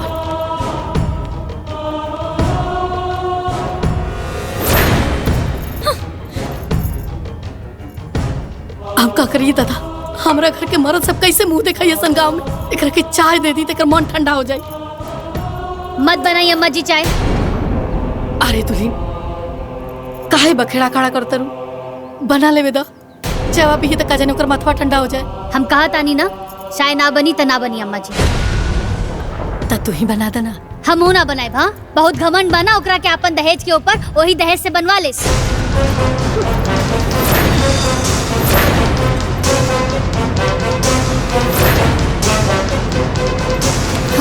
का कहनिया? Repeat it again. ओह, अनपढ़। अब फिर से कहीं था? कहनी हो कि तोहर पापा हमनी के ऐजा नौकर नहीं रख ले। अरे दुल्हन, काहेला टेंशन खड़ा करत रू लोग? एक कप चाय के ना बात बा। एक बूंद भी चाय ना मिली अम्मा जी, बहुत घमंड बना इनके दहेज के, वही दहेज से बनवा लेस। अम्मा जी, हम अनपढ़ लोग से बात नहीं की कल चाहत, बस ये बताई चाय मिली कि ना मिली। अम्मा जी, हमू बता देता नहीं, एक घर में ना केहू केहू के नौकर ना हा, चाय ना बनी ता ना बनी। अच्छा हाँ, ठीक बा। तो आज तू लोग के औकात दिखावा तनी। आज सबके क्लास लगवाई, देखिया। बड़ी आई दहेज वाली। हमरा से पंगा ले ले बाड़ू ना। चाय पी दिखावा तनी। चाय ना बनी ता ना बनी। हे भगवान,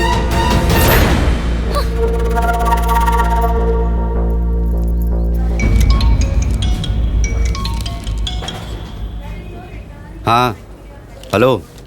कहाँ बानी रुआ? बैंक में। देखी, रउआ घर के लोग हमरा खाती चाय नहीं बना के देत। अरे तो तू बना ला। व्हाट, तू बना ला? हमार पापा एक हाथी दहेज दिल बाड़े का कि हम अपना खाते खुद चाय बना के पी।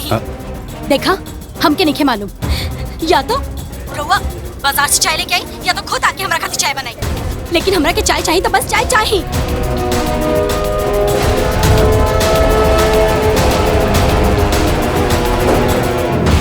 बाबूजी, गांव समाज में बहुत बेइज्जती होता, कुछ समझ में नहीं आया। ले आगे ले। बाबूजी, का भइला? भैया घर से फोन आयल रहे, का बात बा? ते काहे चिंता में बाड़ी माई, उनकर मेरा रू है ना, पूछेलस। का बात बा माई? का बताइए बेटा, हमने के अपना गलती के सजा भुगता नहीं जा।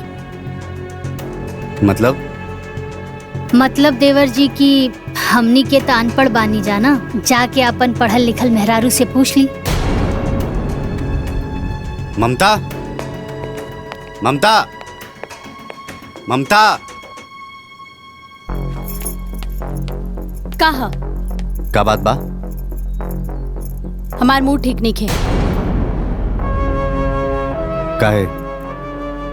ई बताई, हमार रील वील बनावे से ई लोगन के का प्रॉब्लम बा? अरे रील वील ना बनत रहे, छत पे खड़ा होके ऑर्केस्ट्रा के डांस चलत रहे। का बाजू में खड़ा बाड़ी पूछ ली ना। हाँ बनावत रनीता। अरे गांव के लोग अपना छत पे खड़ा होके सीटी मारत रहला। अभी बेशर्मी पे केहू बोली ना का? Shut up. Shut up, you illiterate woman. I don't want to talk to a fool like you.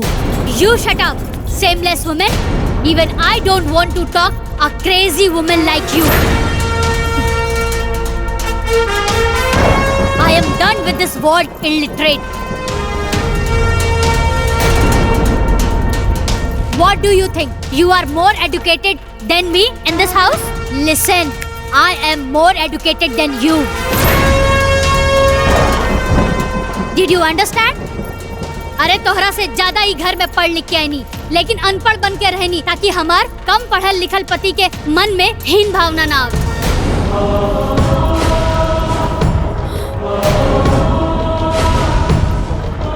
अरे एजुकेटेड पीपल के अंदर कल्चर होला, लेकिन तू कौन पढ़ाई पढ़ के आयल बाड़ू कि सबके नीचा दिखावत अड़। जहिया से तू आयल बाड़ू तहिया से तोहार जूठा थाली धोवत बानी सन, एकर कपड़ा धोवनी हम, आपन बेइज्जती बर्दाश्त करत बानी सन, सिर्फ और सिर्फ एक खातिर कि ई घर के प्रतिष्ठा बनल रहे और तोहार पापा जी के मान सम्मान बनल रहे। माई, भाभी का कहता रही? हाँ बेटा, बड़के दुल्हन जॉन कहतरी सब सच कहतर। अरे मुंह दिखाई से मना कर देली, चूल्हा पुजाई से मना कर देली, रोज नया नाटक इनकर, हमनी के हर नखरा इनकर झलत रहनी जा, हर बेइज्जती साथ रहनी जा, ताकि इनका मन में शांति मिल जाए। लेकिन तब अरे तो ये बात तू लोग आज तक हमरा के बतावलू काहे ना? डर से बेटा, डर से। काहे से तू मना करत रहला ना कि बड़ घर में बियाह मत करा, लोग अपना बराबरी में बियाह करे के चाहिए, लेकिन हमनी के तार बात ना मन्नी जा। अरे हमनी के का पता रहे कि ऐसा बड़ घर से विपत पतो उतार ले जा। ओ हेलो, का विपत पतो? हाँ, का विपत पतो? हमार पापा दहेज एक खातिर नेखन देले बाड़े कि हम नौकरानी बन के एजा काम करी। इतना दहेज देवे के मतलब कि हमके नौकरानी चाहिए ना, ता अपन बाप के दहेज के नौकरानी बनावा। तो लोग का करे? ममता चुप। व्हाट चुप? हाँ व्हाट चुप? फिर वही बात, मारा एक थप्पड़ ना, दिमाग होश में आ जाए, समझ लो। इंसल्ट? हाँ, हमार इंसल्ट? अब हम 1 मिनट एक घर में ना रहा, 1 मिनट भी ना। हाँ जा, निकला। ओ हेलो, ऐसे कैसे जाई? हाँ, ऐसे कैसे जाई? जितना दहेज लेके आयल बनी ना, 1-1 रुपया हमके रिटर्न चाहिए, ओकरा बाद हम जाई।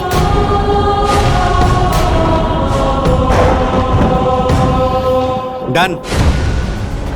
तहार 1-1 रुपया और तहार दहेज हम रिटर्न कर दे। बाकी तहार जैसन बदतमीज लड़की जौन हमारे फैमिली के रिस्पेक्ट ना करे, हमरा के ना चाहिए। जा, निकल यहाँ से। अरे ऐसे कैसे चल जाई? आपन दहेज लेके वापस? हमनी से गुलामी करौले बिया, हमार गुलामी करे के पड़ी, ओकरा बाद जाई।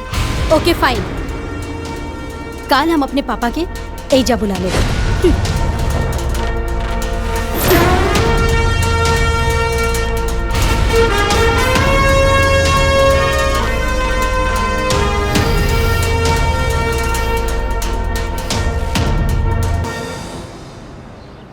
का खरीदे के बा? एक ठो झुमका खरीद दे अरे हम। झुमका तो एक ठो, खरीद ले हाँ। रही ना पिछला आज महीना तो में। खरीद दे अपना फिर से। अरे तू हो ना।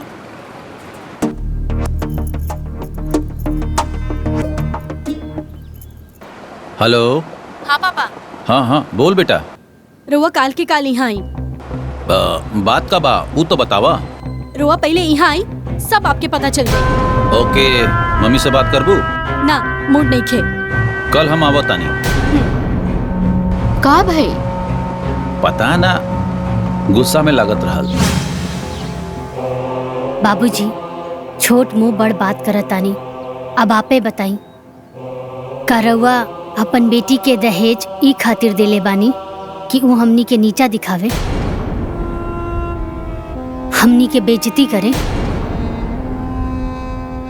हाँ समधी जी, का समधिन जी रहुआ माई बाप के ऐसे ही नौकर नौकरानी बना के रख ले रही? ना ये तो बिल्कुल गलत बात।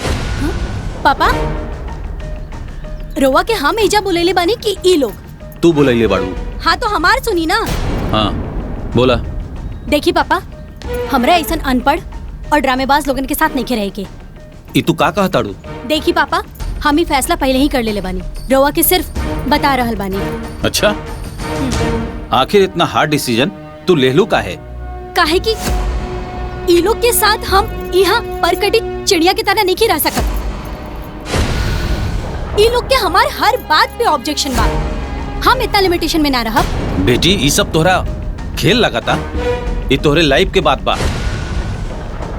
डोंट वरी पापा, ई लोगन से सारा दहेज के पैसा और सामान हम वापस ले ले। ममता आर यू मैड? रिलैक्स पापा, देखी हम ही फैसला कर चुकल बानी और अब हमार फैसला चेंज नहीं हो सकत बस। अरे बाबू रउआ कुछ काहे बोलत नहीं की? हमरा इनका फैसला से कौनो एतराज नहीं के। पूरा लाइफ बर्बाद हो जाई। ये पागल लड़की के समझ में नहीं आवत। व्हाट लाइफ बर्बाद हो जाई? हाँ व्हाट लाइफ बर्बाद हो जाई पापा? यहाँ रह के भी कोनो आबाद नहीं खे। बस 1 महीना के बाद बा ये लोगन के एहसान उतारे के बाद, और 1 महीना के बाद रउआ बस गाड़ी लेके आ जाइहा। ऐसे ज्यादा बात हमके नहीं करे के बाद बस। रउआ लोग हमरा के माफ कर दी, हम बहुत शर्मिंदा बानी।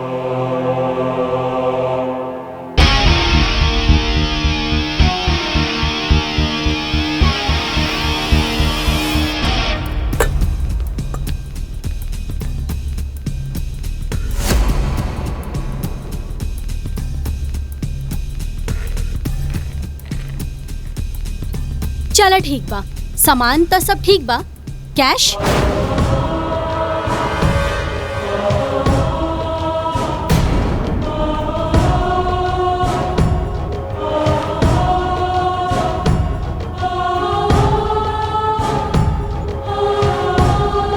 कौनो भी फैसला करे से पहले 10 बार सोच ला, ताकि तोरा के बाद में पछतावे के ना पड़ी। Whatever.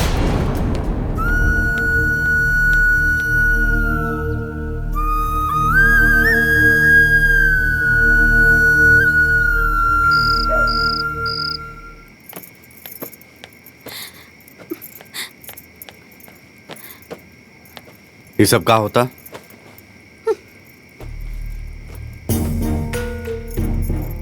ड्रामा मत करा, समझ लो। ये बिछावन हटा के काहे सुतल बाड़ू? काहे कि हमार पापा के दिहल नहीं खे, और काहे सोती हम राउर घर के बिस्तर पे? हमके ना चाहिए केहू के एहसान। तारी ये बचकाना हरकत की वजह से बात यहाँ तक पहुँच गई। व्हाट बचकाना? हाँ व्हाट बचकाना? पहले ई बताई हमरा कि के बा हमरा से ज्यादा एजुकेटेड है घर में? हाँ के लेके आयल बा हमरा से ज्यादा दहेज है घर में, या के बा हमरा से ज्यादा बड़ घर के ए घर में? बताई। तारा ये बात के बहुत घमंड बा ना? यस बात बा।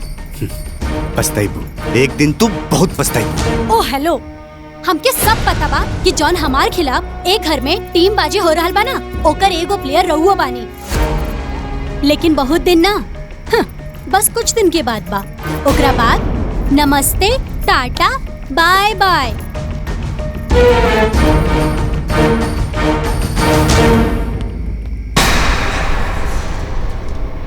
बाबूजी बिस्तर लगा देनी।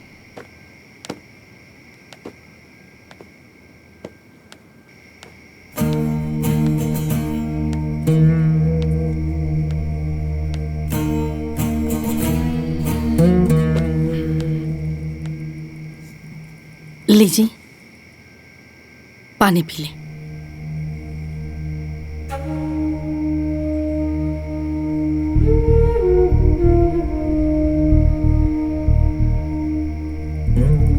कहां से कहां हमनी के दान दहेज बड़का घर के चक्कर में पड़ गए। नहीं सब हमने से बहुत बड़ी गलती हो गई। बाबूजी भैया ठीक कहत रहे है ना कि शादी अपने बराबरी में होए के चाहिए, लेकिन तू ही न डांट देले है ना। यह नु हम हमारे कपारे पे भूत सवार रहे। ए जी अब समझ में आवता हल्का प्रधान जी ठीक कहत रही। बताई ना हमनी के परिवार के प्रतिष्ठा गांव में गई अलग, हमनी के पूरा परिवार दुखी बा अलग, हमार बेटा दुखी बा अलग। कुछ वो ठीक नहीं होगा जी, कुछ वो ठीक नहीं होगा। देखा वही जब बड़की बहू इतना पढ़े लिखने के बाद भी अनपढ़ बन के रही, एगो इहो संस्कार होला। रहुआ एकदम ठीक कहा था।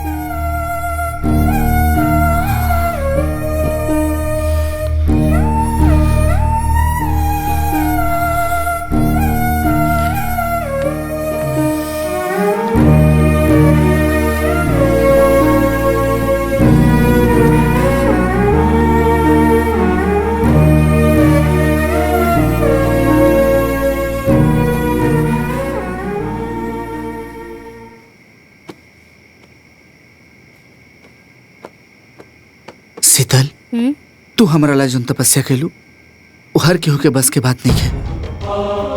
अरे कौन औरत अपना पति के मान सम्मान खातिर पढ़ल लिखल होके भी और बार बार अनपढ़ होके के ताना भी सही।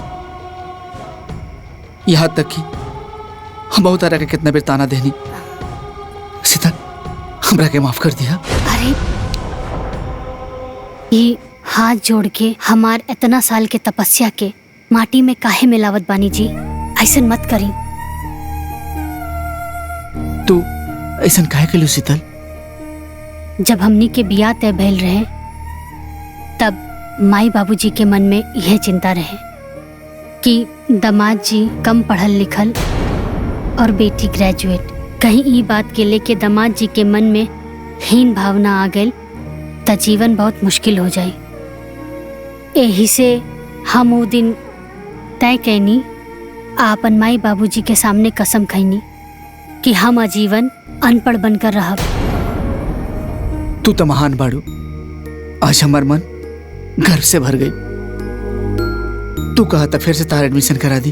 अरे ना जी, हमके तो बस घर के काम करे के। अगली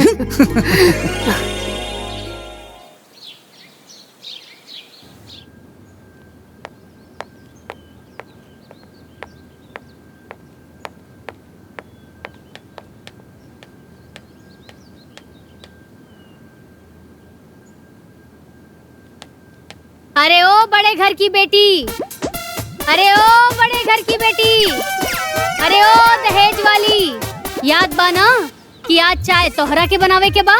गेट आउट, गेट आउट। हाँ बबुनी, तनी जगावे वाला दवाई तो लेके आई। Get out.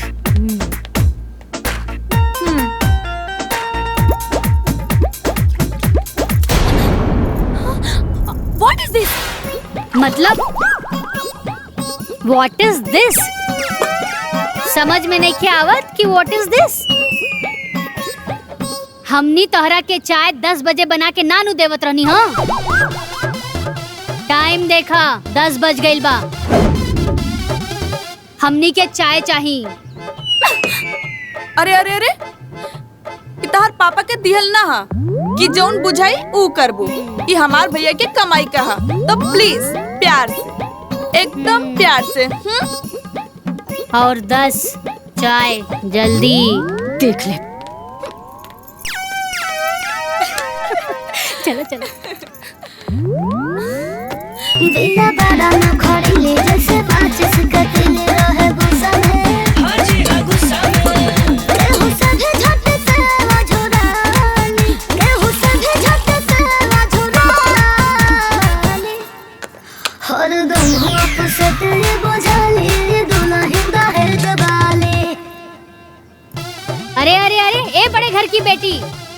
ई सब तोहार बाप के दहेजवा ना हा। हाँ ए पर अपन गर्मी मत दिखावा। ई सब सामान हमनी छोट लोग के हा। तनिक आराम से चाय बनावा। हे भाभी। हाँ बबनी बोला। बड़ घर के बेटी के हाथ के चाय के स्वाद कैसन होला जी? हाँ 1 मिनट में पता चल जाए बबनी। अब चाय बनता है बात देवर जी के बोल दा कि पी के जई हैं। ए छोटका भैया चाय बन गइल, पी के जइहा। चलो हो। चलो।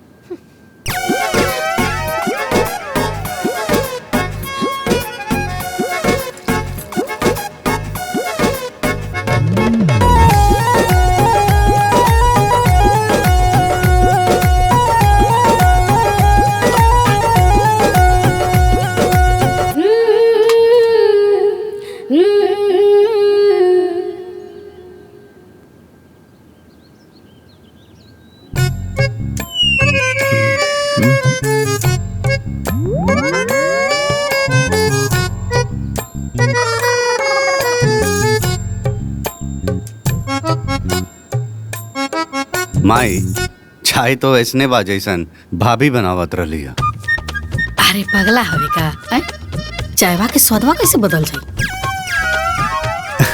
ना हमरा लागल कि बड़ घर के लोग बनाई तो कुछ स्पेशल बनाई।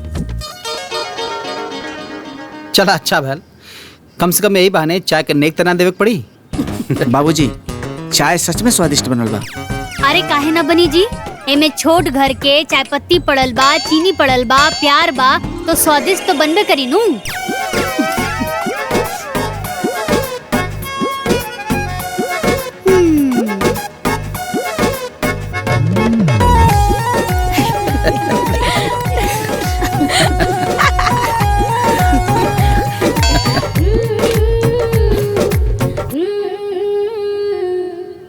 बाबूजी चलल जाए। हाँ चला।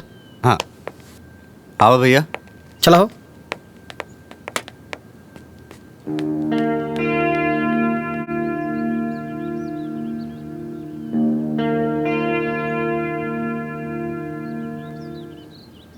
चाय जल्दी जल्दी पियल जाए।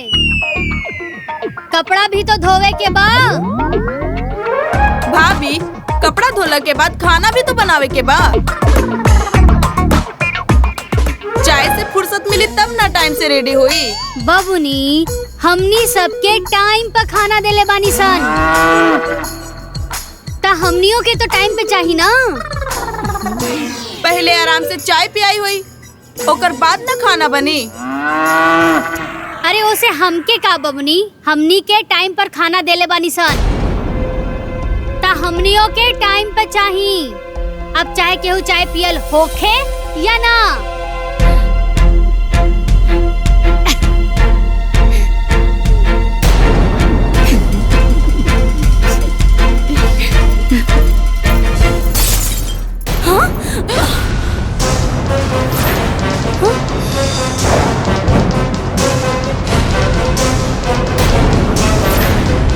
अब जब तक तुम लोग के खाना बना के ना खिया देब ना, तब तक पानी के एक बूंद ना पियब। अरे तेवर तो देखा था नहीं अम्मा जी इनकर। हाँ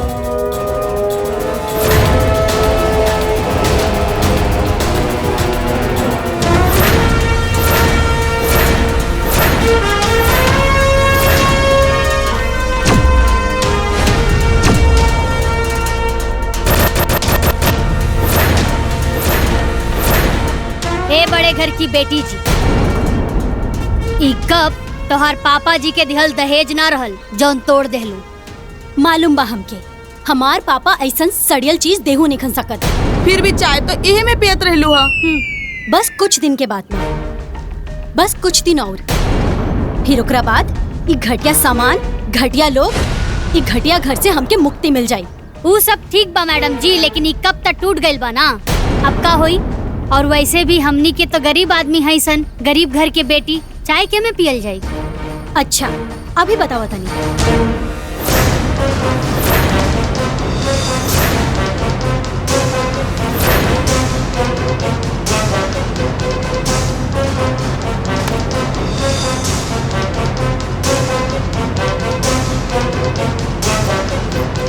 इला, एक कप के बदले पूरा सेट देता नहीं। हमके ना चाहिए केहू के एहसान।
गुस्सा में बिना बड़ा न खड़ी ले जैसे माचिस कतिल रहे गुस्सा में हाजी हाँ गुस्सा में केहू सभे झट से झुरानी केहू सभे झट से झुरानी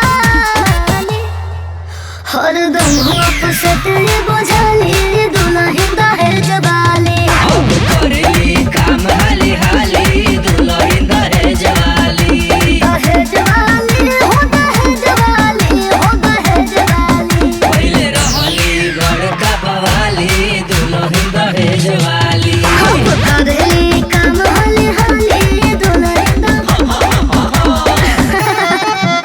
देखो तो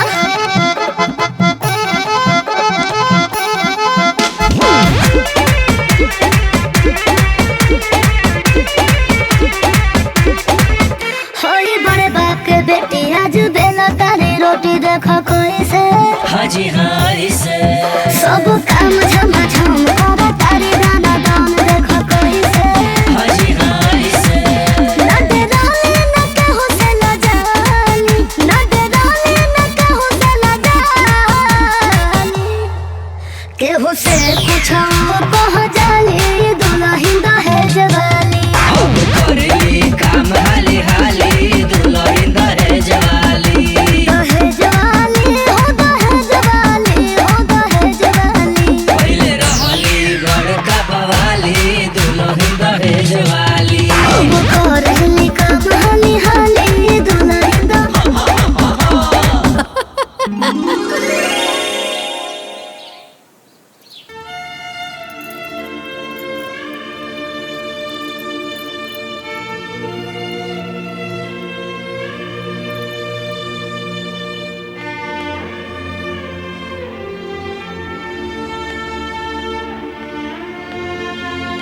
हमनी के इतना निर्दयी ना है सन कि केहू तकलीफ में रहे और हमनी के चुपचाप देखत रही।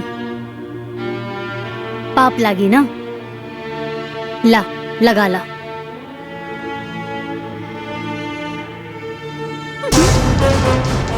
व्हाट पाप लागी? हाँ व्हाट पाप लागी? ओ हेलो, हमके केहू के दया दृष्टि के जरूरत नहीं खे। रउआ नियन लोग के तो हम अपन घर में नौकर रखे नहीं, ई तो मजबूरी बा जे सेवा कर रहल बानी। अब जाई अपन काम करी। हे भगवान,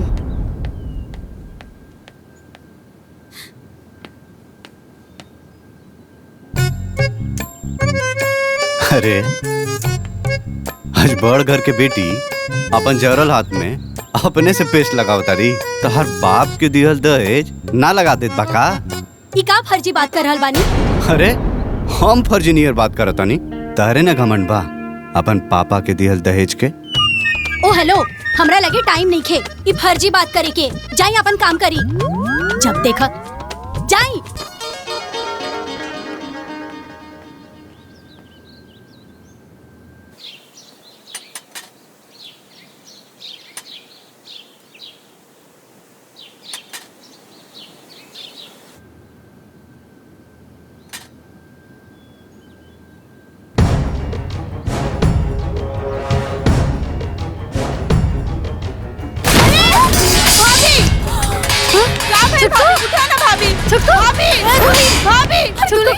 अरे पानी लेके आओ, पानी लेके आओ। ममता, अरे अरे सुनी ना, जल्दी से डॉक्टर के बुला के लेके आई। जाए भैया। देवर जी उठाएं।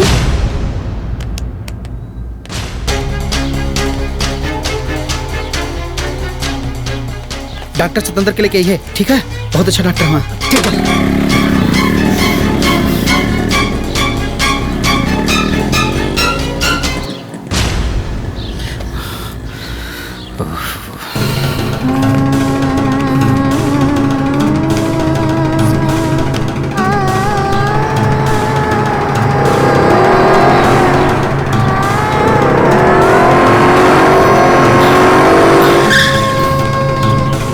जल्दी चल, जल्दी आओ। पकड़ पकड़, चल चल। आई आई।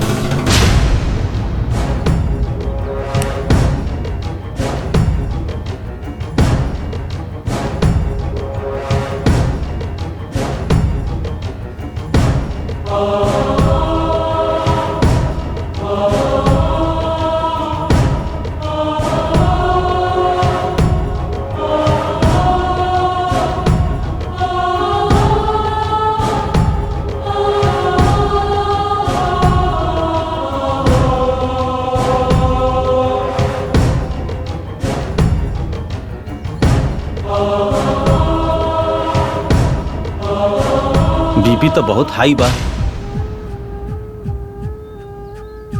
इनका कोनो बात के टेंशन बा का? डॉक्टर साहब तनी गुस्सा ज्यादा करेली।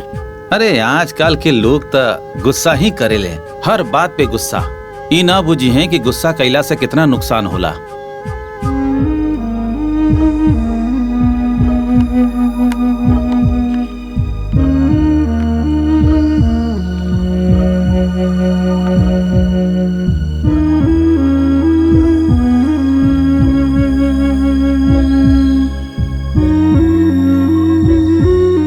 हम बीपी के इंजेक्शन लगा देले बानी, कंट्रोल हो जाए। दवा लिख देत बानी, सुबह शाम खिलावत रहिया। और हाँ, इनके 24 घंटा रेस्ट चाहिए। सिर पैर में तेल मालिश भी करत रहिया लोग।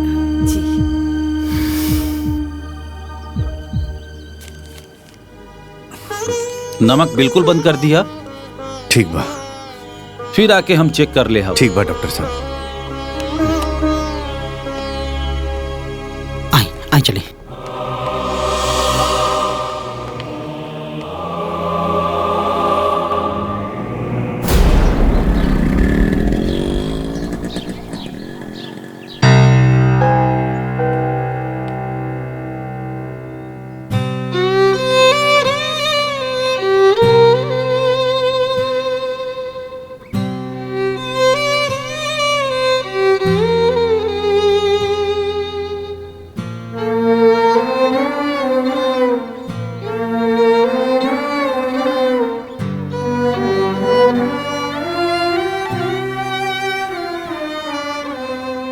बाहर जाए के बा? ना ना, तू आराम करा। डॉक्टर साहब कहले बड़े तारा के आराम करेगी।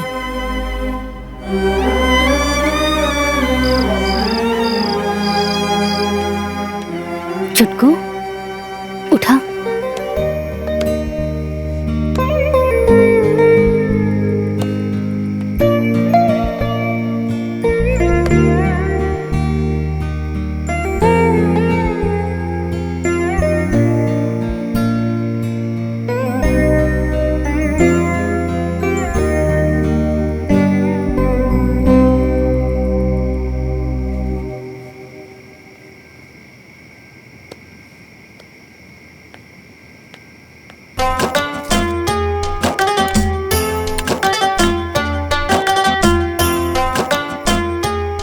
ला दुल्हन।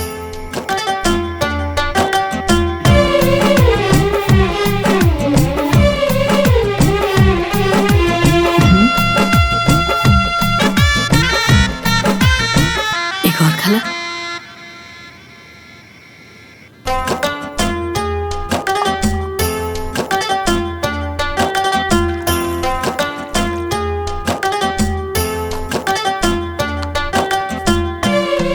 भाभी ली दूध पी ली।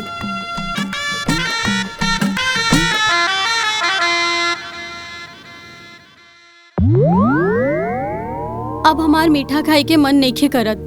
डॉक्टर साहब नमक देला से मना कैले बाड़े। पीला।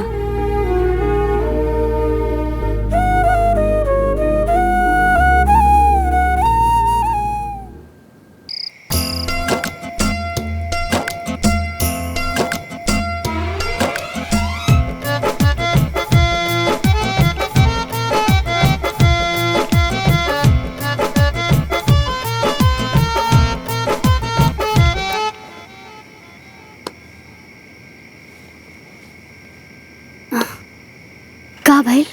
दीदी हमके बेचैनी होता, बाहर जाए के बा। रुका, हम लेके चलतानी।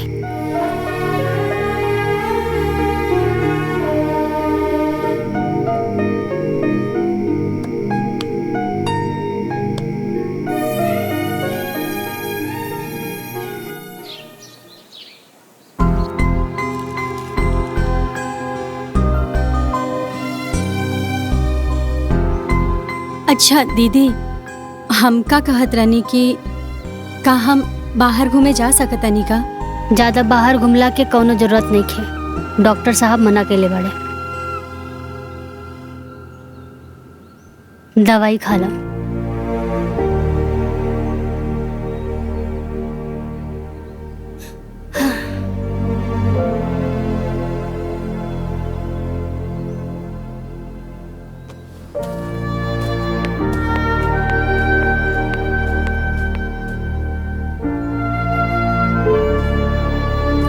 ए माई हम जाता नहीं बैंक। अरे छोटकी के तबीयत खराब बा आ तू बैंक जाता रे? अरे ते लोग तो सब करते बाड़ी, हम रुक के का करब? चाहे कुछ करब या ना करब, लेकिन जब ले देवरानी जी के तबीयत खराब बा ना, रउआ के कोनो बैंक वैंक नहीं खेजाई के।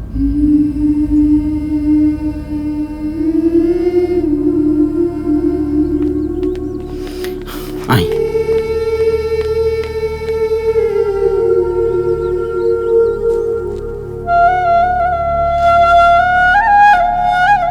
अरे वाह, बीपी तो एकदम नॉर्मल हो गई।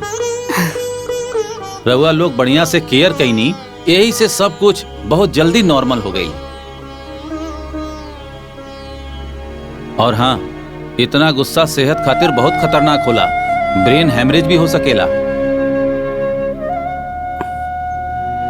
यही से अपन ख्याल रखिया, कूल रहिया और प्यार से रहिया, ठीक बा? जी डॉक्टर साहब।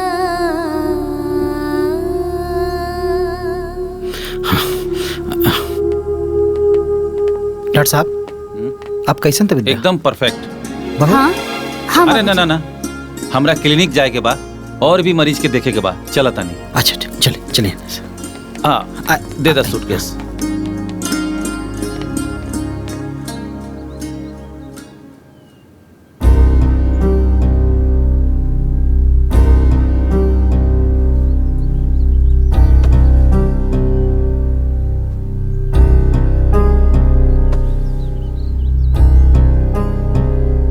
तू पिछला 24 घंटा से बिस्तर पर बीमार पड़ल रहलू है।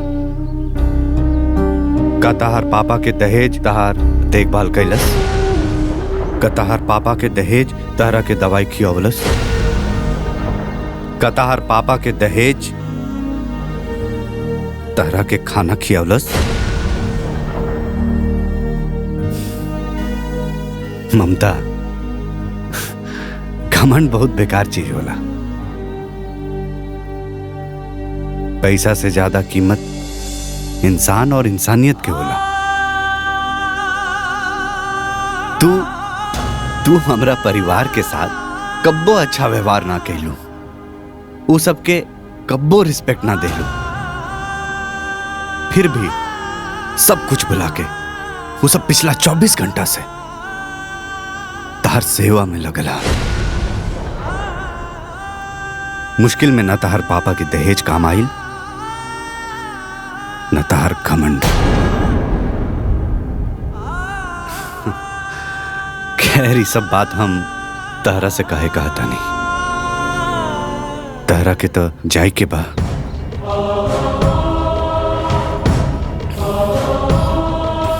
ठीक है।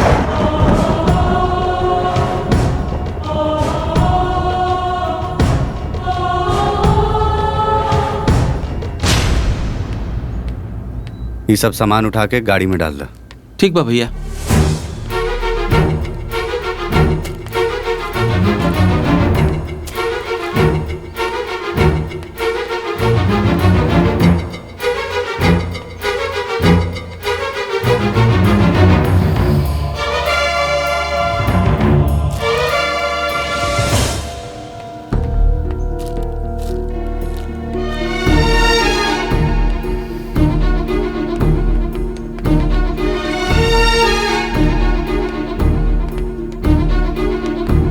ए बबनी, ये सब सामान कहाँ जाता?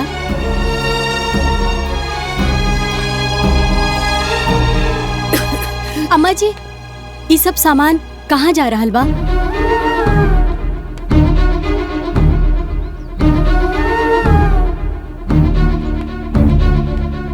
दीदी,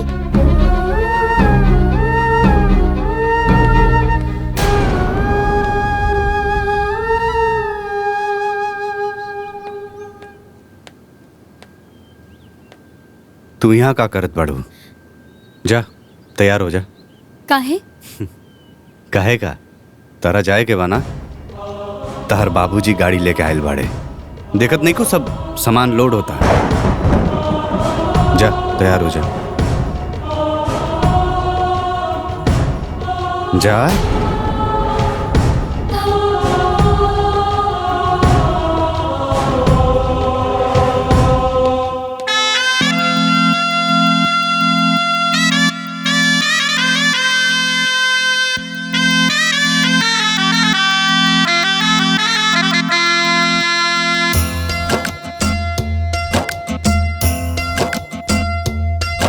आज आयल बाला चारी मन भाईल बाटे भारी आज आयल बाला चारी मन भाईल बाटे भारी आज छूटो त हमरा से हमरो दुनिया आज छूटो त हमरा से हमरो दुनिया कहियो आयल रही जहवा हम बन के कनिया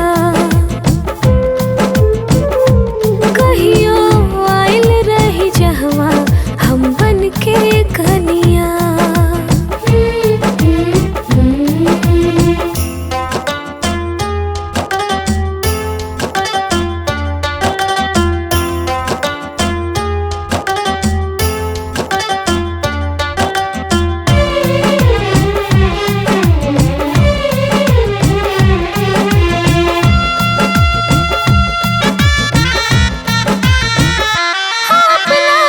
करनी के भाल पाइनी अपने लोग में बेगाना भाईनी कब ना मुँह से हम ता अब केहू से बोली अपना दिल के बतिया हम केकराया देखोली दूर हो तारे पिया जी से उनके धनिया दूर हो तारे पिया जी से उनके धनिया कहियो आयल रही जहवा हम बन के कनिया कहियो आयल रही जहवा हम बन के कनिया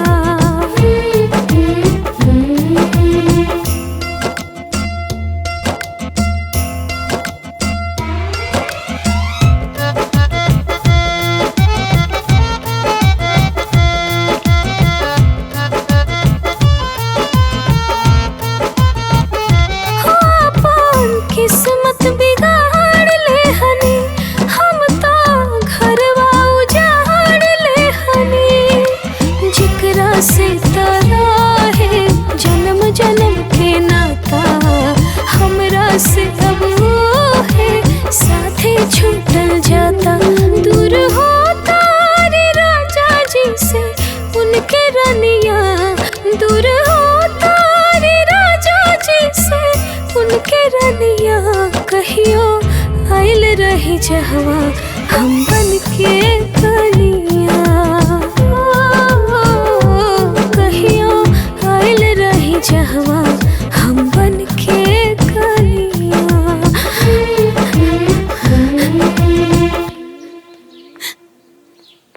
पापा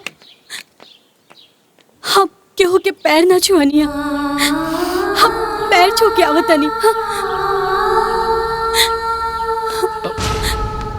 अभी कर कौनो जरूरत नहीं है बेटी। जरूरत बा पापा वो हमार सास ससुर जेठ जेठानी हलो प्लीज पापा हमके जाए दी अभी घर से तोहर कौनो रिश्ता नहीं है बेटी।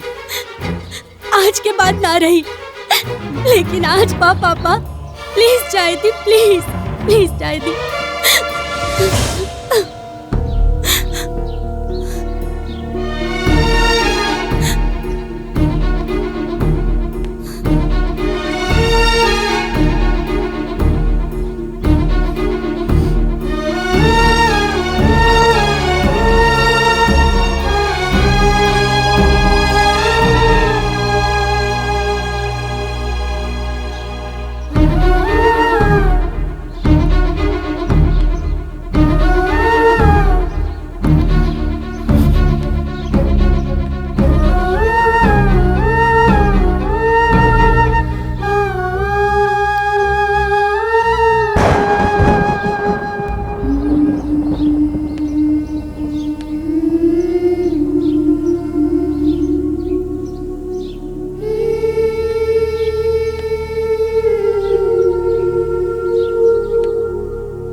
अब तो हम जा रहल बानी ना तो अब तो हम क्या माफ कर दे।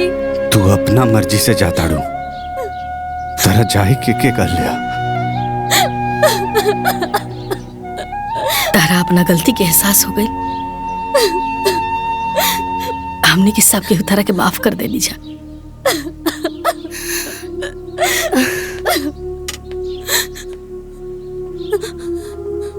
दान दहेज से खुशी ना मिलेला। खुशी ता अपनन के खुशी दे के मिलेला। हे छुटको, बड़ घर के बेटी हो। हे छुटको, बाकी पतो तो हमनी घर की हो ना। हाँ?